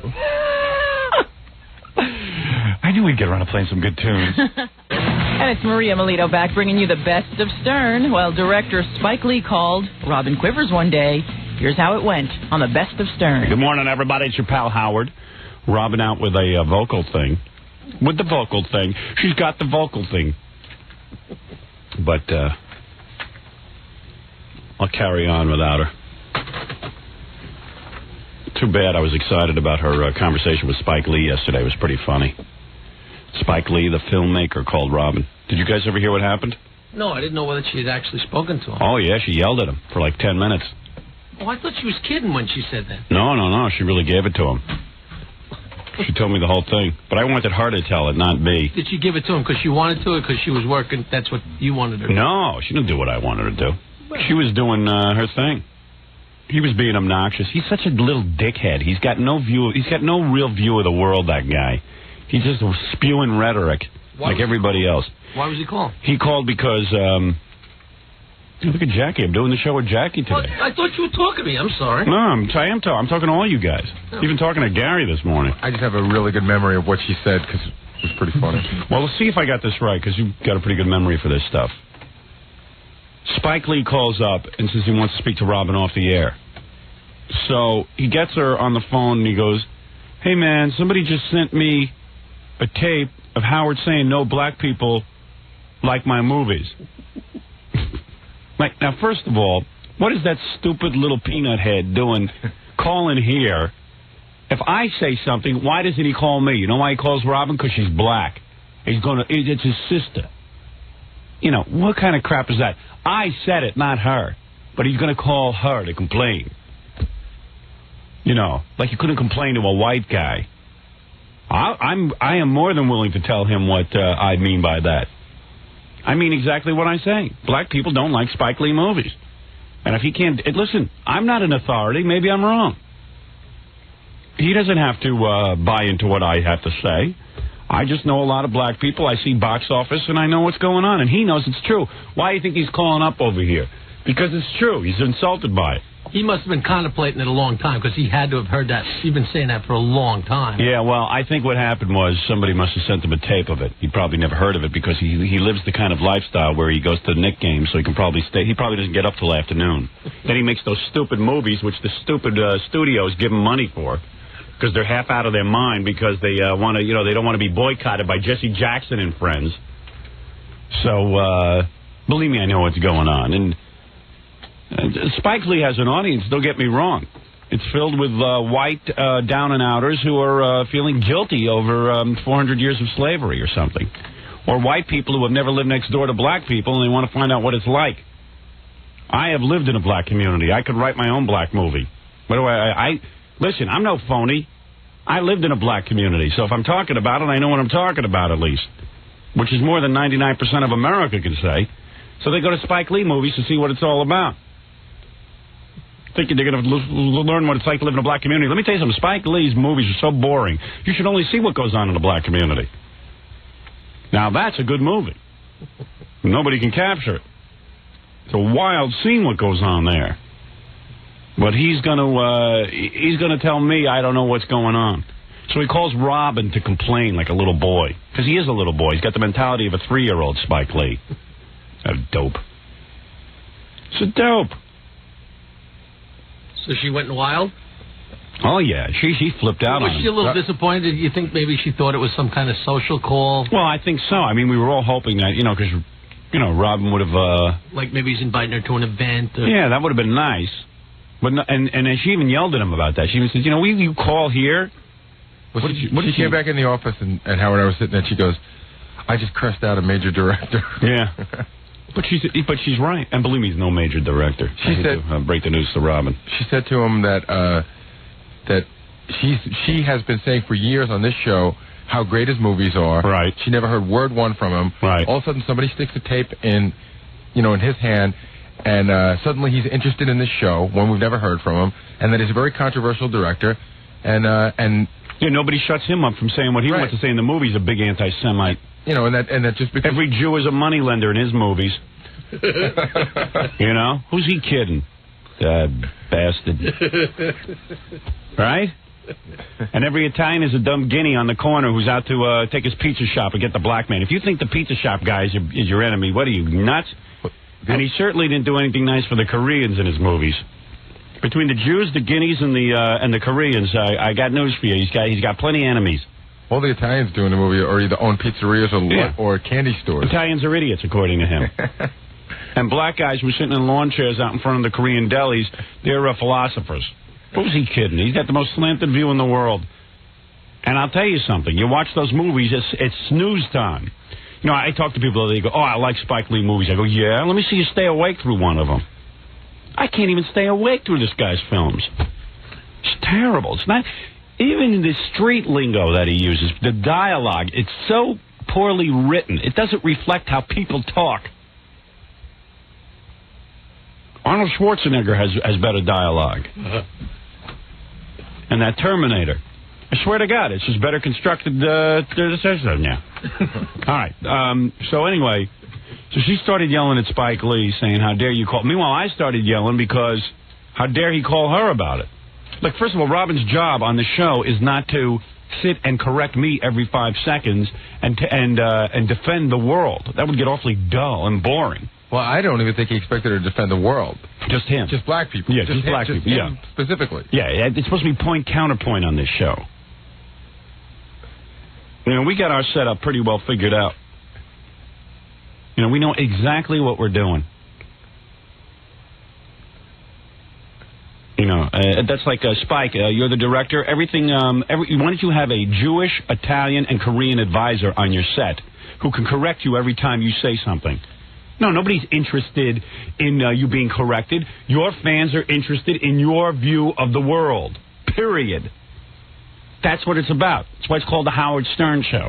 Howard gets on and spews his stupid stuff or whatever it is he thinks. Either you agree with it or you don't. He wants a debate going on, a serious political debate, Spike Lee. And who is he to interfere in the goings-on of this radio program? Well, I think he thought that, because he's a soul brother. A black leader. Yeah, a black man. He's some black leader. Hey, black people, if you're following Spike Lee, you're in big trouble. That little peanut had to lead you right down the path of no return. I think he thought that Robin was going to, go, oh, my, I'm so sorry, or I don't know what he thought she was going to do. Yeah, he thought that she was going to buckle under, like Arsenio does. It sounds like he's just using her to have her tell you, which would make her even more incensed, you know what I mean? Nah, that doesn't incense me. That turns me on. It turns me on that it bothers him what I say. Because it should, believe me. He's a big anti-Semite, anti-Italian, anti-Korean nudnik. And no one will convince me of otherwise. I've seen enough, I've heard enough, I've had enough. To quote Mrs. David Letterman. Thank you. She said by the end of the phone call, he was apologizing. Yeah, well, he should apologize. Apologizing for calling. First of all, he's a nudnik. He's not a bright guy. Yeah, I've heard him on many talk shows. Heard him speak, and he's inarticulate. He's a dopey guy. He can't match wits or conversation with Robin or myself or Fred, that matter. He can't. Sinbad's talent dwarfs him. I hate to say it, that's an insult, but Sinbad himself out-talents him. Sinbad should be a director. Sinbad should change his name. Yeah, he really should at this point. I don't know so many black guys named Sinbad with orange hair. I'm Sinbad. Sinbad. What's that about? Do you know how that came about? Supposedly that's his real name. That was always his rap. Oh, really? He swore it was his real name on his birth certificate and everything. We got to take a break. We'll be right back. And we're back with the best of Stern and more on Robin's phone call from director Spike Lee. Oh, getting back to Spike Lee, what I was talking about. Listen to this guy. Because I've always maintained he's not a filmmaker. He's an NYU film student, basically. He went, yesterday it was announced that Lee went to Bill Cosby, Michael Jordan, Oprah Winfrey, and other black celebrities and hit them up for big money to bail out his movie after a bond company worried about cost overruns on the film.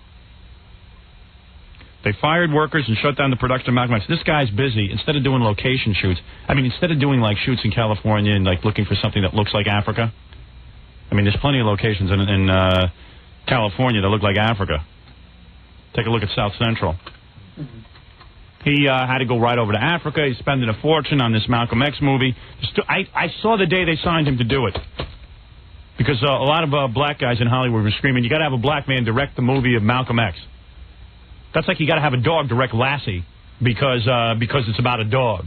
It's ridiculous. Anybody could be able to direct a movie of Malcolm X. He's an interesting man. He's got a fascinating story. But all right, so they went with this Spike Lee, and I'm glad they did, because now you're going to see what a scam artist he is, as far as I'm concerned. Because I don't think he can make a good movie. I've yet to see a good one from him. I shouldn't say he's a scam artist. He's not a scam artist, because he really does believe he makes good movies. But here he is bad-mouthing the studio. I think this is an important precedent, Lee said at a press conference at Harlem Schomburg Center on what would have been Malcolm X's 67th birthday. Next time, I'm going to F Hollywood. I'm going straight to these Hollywood celebrities and get my money from them. We don't have excuses anymore. We don't have the money, Lee said. We have the money. So he's hitting up all the celebrities. I'm sure if any celebrity turned him down, he would badmouth them on... Did they give him money? Oh, yeah. Cosby, Oprah. Here, Oprah Winfrey says, I gave him the money because... No, because she's got $85 million a year, but she gave him the money because... By the way, they don't get any profits from the movie. They want to make sure that the movie's going to be good. Bill Cosby and Oprah. So it's just a loan? Yeah, a loan. This is a guy can't make a movie about Malcolm X on $40 million. You can imagine what he's up to.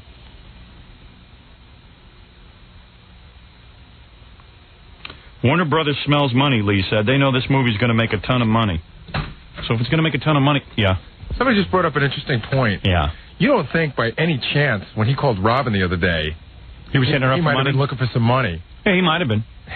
I was thinking that, too, this morning, but Robin started yelling at him immediately. Right. Robin went right off on him. Yeah. She'd have been sympathetic. You think he might have asked her for some money? Hey, would you like to contribute to my movie? Isn't Warner Brothers making that movie? Yeah, well, I already went through $45 million of their money. And they won't give me any more based on the rushes. So I'm hitting up any prominent black person I can find. She didn't even pay debt. Yeah. First you got to pay off her bets, and then she can chip in on the Spike Lee movie. That's why Branford Marsalis had to move and change his phone numbers for Spike Lee going to ask him for money. And then what do you say? No? Because then you know what he does. He goes on talk shows and badmouths you. It's like you're damned if you do and you're damned if you don't. So you better just do. Even though you got to pay out. He's a character, that guy. I think $40 million is enough to make a movie. I really do. Unless you're doing an Arnold Schwarzenegger picture with, $60-70 million worth of special effects. This is the life of Malcolm X. What are you going to do? Have him in a rocket ship? Malcolm X battling a robot? Warner Brothers, these robot effects are a fortune. I thought we were doing the story of Malcolm X. Yep, in this scene, Malcolm... He has to battle 3 Terminators from the future. Really? Well, I never read that in the treatment. Well, you see, first there's an 85 car collision. What are you talking about, Spike? 85 car collision. Well, Malcolm was in an 85 car collision. And the police are chasing him, a high-speed chase. And each collision costs about $3,000. Oh. This is going to be some mess. It's already up to 3 hours, the movie. If they made a movie about friggin' God, it would take 2.5 hours. Hello, Warner Brother, this you? Yes. Who's this? This is Spike Lee. I'm making the Malcolm X movie. Yes, we know Spike. Hi. How are you? I need some more money. Spike, we gave you $40 million already. Hey, man, I need 8,500 extras for the mall scene. Mr. Lee, I don't believe there were malls. I don't think malls were that prominent in the life of Malcolm X. Can't we do it somewhere else? No, man. It's got to be authentic. 8,500 extras tomorrow. Yes, Mr. Lee. You won't say anything bad about us, will you, on the talk shows, that we're white honky devils? No, as long as you give me the 8,500 extras. Okay, thank you.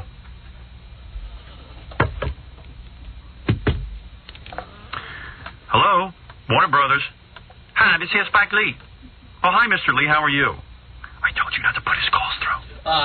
What was that, my brother? What was that, my brother? Nothing, Mr. Lee. Please don't say I'm a white devil on the Oprah Winfrey Show. We're just trying to make a living here at Warner Brothers. You know, this is a business, too. It's a show business. I know. Look, we're out here on the set of the Malcolm X. Mr. Lee, please, it's late Friday night. Please, it's a weekend. I have a wedding to go to. No, that's the point. It's the weekend. Yes. I need some more money. Well, why do you need more money? It's the weekend. You're not shooting this weekend. No. I need to take my cast, the entire cast of Malcolm X, to Africa for the weekend to get them in the mood. Oh, I see. In other words, they will feel more African if they are in Africa for the weekend. Yeah, and it's only $1 million to fly the whole crew over there for the weekend. I just got a special rate. Oh, well, I better give it to you because you'll go on Oprah Winfrey Show and call me a white devil, right? That's right. Thank you. Hi, Warner Brothers. Yeah, hi. Who is this? It's Mr. Lee. Bruce Lee? Because we need you. We need a Chinese karate star to finance this Spike Lee movie. No. This is Spike Lee. Now, look here. You know the scene where Malcolm and all the protesters in the movie are out there protesting? Yes, Mr. Lee. Well, the actors playing the black protesters in the movie all need new cars. They need new cars. Why is that? Well, don't you need a new car? Everybody needs a new car. All right, thank you. That's it. I'm going on Oprah. I'm going to call you a white devil. I can't wait to see that movie. I can't wait. I'm looking forward to it. I got my X hat. Think there'll be any violence at the X movie? I can't wait till we do the news when the X movie first opened. Today, 85 people killed at the X movie. People got angry at the theater. A machine gun toting man was very angry and... Oh, wait, you'll see. You'll wait till you see. I'm watching that on video. I'd be installing the bulletproof screen right now if I was the theater. I'll tell you that right now. Hi, you're on the air. Yeah, I don't know what your problem is with Spike Lee. I don't like him. You go on and on. The last week you've been going on about black people, about the riots, about Rodney King, the police who were rioting, all that stuff. How could you not go on about the L.A. riots? It only was a major story. Let's be real. Yeah, but I'm saying that you're being very negative, Howard. I'm not negative. I'm the most positive thing for the black community. For a white guy, you're talented, so you don't have to be that way, No. Listen to me. Talented. But you want to hear the truth. You want to hear the truth, you want to spew nonsense. I'm listening to you. I have the most positive message for the black people. I am telling them that there's racism in the country. Do you understand this? I know that. Do you hear me? I don't call you a racist, but you sounding mean-spirited lately. No. I'm not mean. But Spike Lee is... when Robin comes back, I'm going to tell you about the phone call he made here. And I'm going to tell you he's a big wise-ass, pain-in-the-ass, know-nothing jerk. And I don't like his movies, and I don't care what he says. Yeah, that might be the case, Howard, but I'm talking about you, that you sound like you are getting to be a little bit mean-spirited. But I am mean-spirited. No, I'm not mean-spirited about black people. I went on about Woody Allen and all the Jews, that maybe he raised money from some rich Jews behind the scenes. I suppose I had a radio show and did that every day. Wouldn't you be offended by that as being someone, or wouldn't half of you be offended? I have never been offended by anything anybody says. Well, I think that you Well, you could say that. What does Woody Allen mean to me? What do I care if you say something bad about Woody Allen? What do you care if I say something bad about Spike Lee? What are you worried about? I said, suppose I said something bad about... So say something bad about Jews. Money from all the rich Jews for some of his for some of his early projects. And would I sound like an anti-Semite if I said that? You would sound like somebody who is misinformed. Well, that's because as far as I know, that's the way you sound, right? But I'm reading it from the paper. Spike Lee I am reading it in the paper, sir. What do you want from me? You want me to lie about what's in the paper? Think of all the things that I'm reading in the paper about you that are wrong. You know, come on, don't go by the paper. Just What is don't it? be so mean-spirited. You mean Oprah Winfrey says that she paid for the Malcolm X movie, and you're telling me she's lying too? Come on, Howard, you know. What are you talking about? Are you a dope?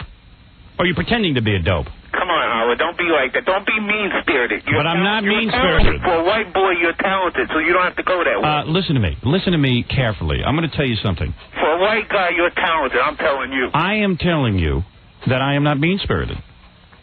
I didn't say you are. I'm saying As far as Los Angeles you're being goes, mean-spirited now. as far as You really I know should be the ashamed of problems. yourself, 'cause your mother's a nice person. I heard all right, on very the air. good. I can't talk to you. I'm trying to tell you something, but you won't allow me to speak. So I'm going to have to hang up on you. Why, because I'm saying too much truth? Yeah, you're hurting me with the truth. Are you done?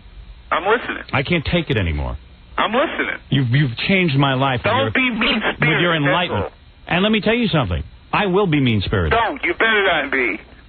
Well, I'm going to You're be. talented. Like I said, you're talented for a white boy, so you don't have to go that route. And listen how stupid Leave you that sound. mean-spirited- You're talented for a white boy. Yeah, you are. Isn't that racist? Listen to the other guys on the radio. You know what your White. problem is? Your problem is if somebody makes fun of Spike Lee, you identify him as all black people. No, Howard, I'm Spike Lee is a man. I don't care if he's white or black. I make fun of white people. I make fun of black people. I'm not going to shy away from Spike Lee because he's black. Oh, but you're I'm not intimidated by Spike Lee and his little buddies.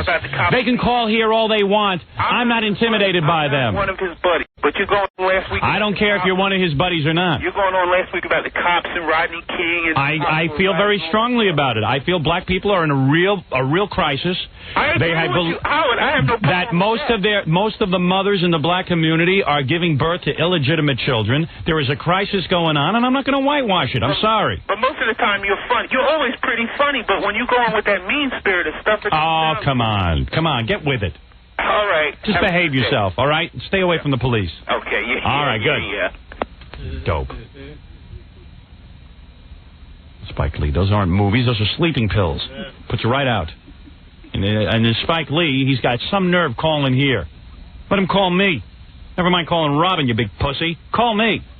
I'll talk to you. I'll give you the rap, brother. With the brothers. He's full of it. And then Spike Lee, as far as I'm concerned, is an anti-Semite. I believe that he is anti-Italian. And I believe he's anti-black. What do you think of that? And that's based on viewing one movie that I slept through. And by the way, you can make fun of Jews, Italians, Puerto Rican. It doesn't offend me. I don't get offended by any of that. How could that possibly offend me? What do I care what you say? You do not touch my inner circle. Oh, God. What's going on, Gary? Before we get that girl in, you should just take this one last phone call. This is a fan of ours, a black woman, but a Spike Lee defender. She's worked on some of his movies. Yeah, well, I mean, you know, if she likes that movie, then that's fine. What? Hi. Check it out. All right. That's not the point. The point is that I'm saying I don't like his movies. I've worked on them. I've worked closely, and there's some things you don't see about him. My point is... Darling, I watched the movie, and I didn't like it. I'm bored. I can't take the guy. I don't think he's a good filmmaker. There's a lot of filmmakers I don't like. He's not, but listen, he Black people don't have to defend Spike Lee. Listen, that's not the point. Why does it bother black people that I don't like Spike Lee movies? Why do black people want me to like Spike Lee movies? It's not the point. I don't neither. That's what I'm saying. It's not a Spike Lee thing, okay? He is not a filmmaker. Remember, he brings people together that can bring across what he wants. Right. Okay, that's the deal. Ernest Dickerson is the man. All right, okay? listen, he's a wonderful guy. He's a great guy. Say, the first month that this movie is out, $100 million, $100 bet, right here on the air, $100 bet, first month. Nah, see? She's listening to herself. Saying. Fascinating woman listening to herself. She hasn't figured it out yet. Listen. Oh, I'm so bored with her. Everybody else bored? I'll take a raise. Showing of hands. Are you bored? Bet. Take my bet, Howard. $100 because... All right. Very good. She's lovely. You know, the great thing about doing a radio show, and it's something I can't do in my real life, is hang up on people. I'm talking about, wouldn't it be great just have a button at work where you could just turn boring people off? So stupid. Wonder, I mean, is her brain smaller than everybody else's, or is it like the same size and it doesn't have the capacity to think clearly? I wonder. We ought to open her head up and see what's in it. Like, is it small in there, or is it like the same size brain as everyone else? It's just that she doesn't. Who knows? Maybe certain parts just aren't working. Yeah, maybe like a part of the brain is closed down. It's all dusty. Yeah, right. It's resting. Yeah. It's too much work to tax it. Are you ready for our... What does she care what I like? There's a lot of white filmmakers I don't like. I mentioned I don't like Spike Lee right away. It's terrible. And believe me, most black people don't like him either. And by the way, I think she was trying to say that Malcolm X will do very well at the box office. I think the first weekend it will. I think there's a lot of curiosity She was about it. saying $100 million in the first month, which is, I would be shocked if it made $100 million for its whole run. Well, it'll get a very big first weekend. The problem is, will it, once people find out how boring it is, will they go to it? I mean, I'm someone who's fascinated by Malcolm X. It's a fabulous topic. The guy's had an incredible life. He was a hustler, then all of a sudden, Wait for the video. All right. I'll relax at home and so I can pause it and fast forward through a lot of the garbage. 3-hour movie. Can you imagine? Is there any sex in it? Yeah, there's going to be lots of sex in it. What's going to happen is I'm going to watch it at home, have sex with my wife during it, so I'm going to get so bored. Didn't they have like a Malcolm X Day at the UN yesterday, and all those people they had to arrest all those people? Of course. Of course. So the posters up all over the city. Yeah. It's so sad. First of all, who are these people that have time for Malcolm X Day to go out and protest? You know they're lowlives. And they go out and they beat each other up. That's some crew. It's lovely. No ambition whatsoever except to go to protests and beat each other up. This is what's destroying the black community. Too involved with the police. And these guys, a lot of these black guys, they have these babies and then they run off. And listen, they don't need some whitey like me telling them what's wrong. Most black people know what's wrong in the black community. They don't need me. And I don't want to keep talking about black people. I'm a white guy. I'll talk about white people. I shouldn't be commenting so much. What do I know? Believe me, I know too much. I got to take a break, and then we'll be right back.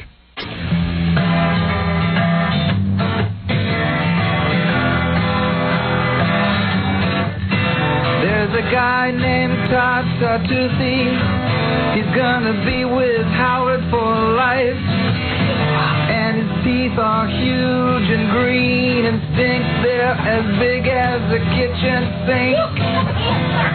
He screws up everything that he does. Basic working skills he lacks. His breath is hot and his gums are dry. You can hear them when his fat lips smack. I'm telling the story of the boy with horse teeth. They're as green as a funeral wreath. He's so dopey, he won't come in from the rain. If you look in his eyes, you can see there's no brain. Ba ba ba ba ba ba booey ba ba ba ba ba ba ba ba ba ba ba booey ba ba ba ba. He's got 14-pound incisors he carries around in his head. He's 30 years old and he collects cartoons. You could swear he was brain dead. The only thing this imbecile cares about is getting autographs of Barney and Fred. I was just brought coffee by a boy with horse teeth, and his gums look a real disease. His new haircut makes him look like a chimp, and each front tooth is the size of a blimp. Ba ba ba ba ba ba Foley, and he looks like Mr. Ed. Ba ba ba ba ba ba Foley, from the neck up, the boy is dead.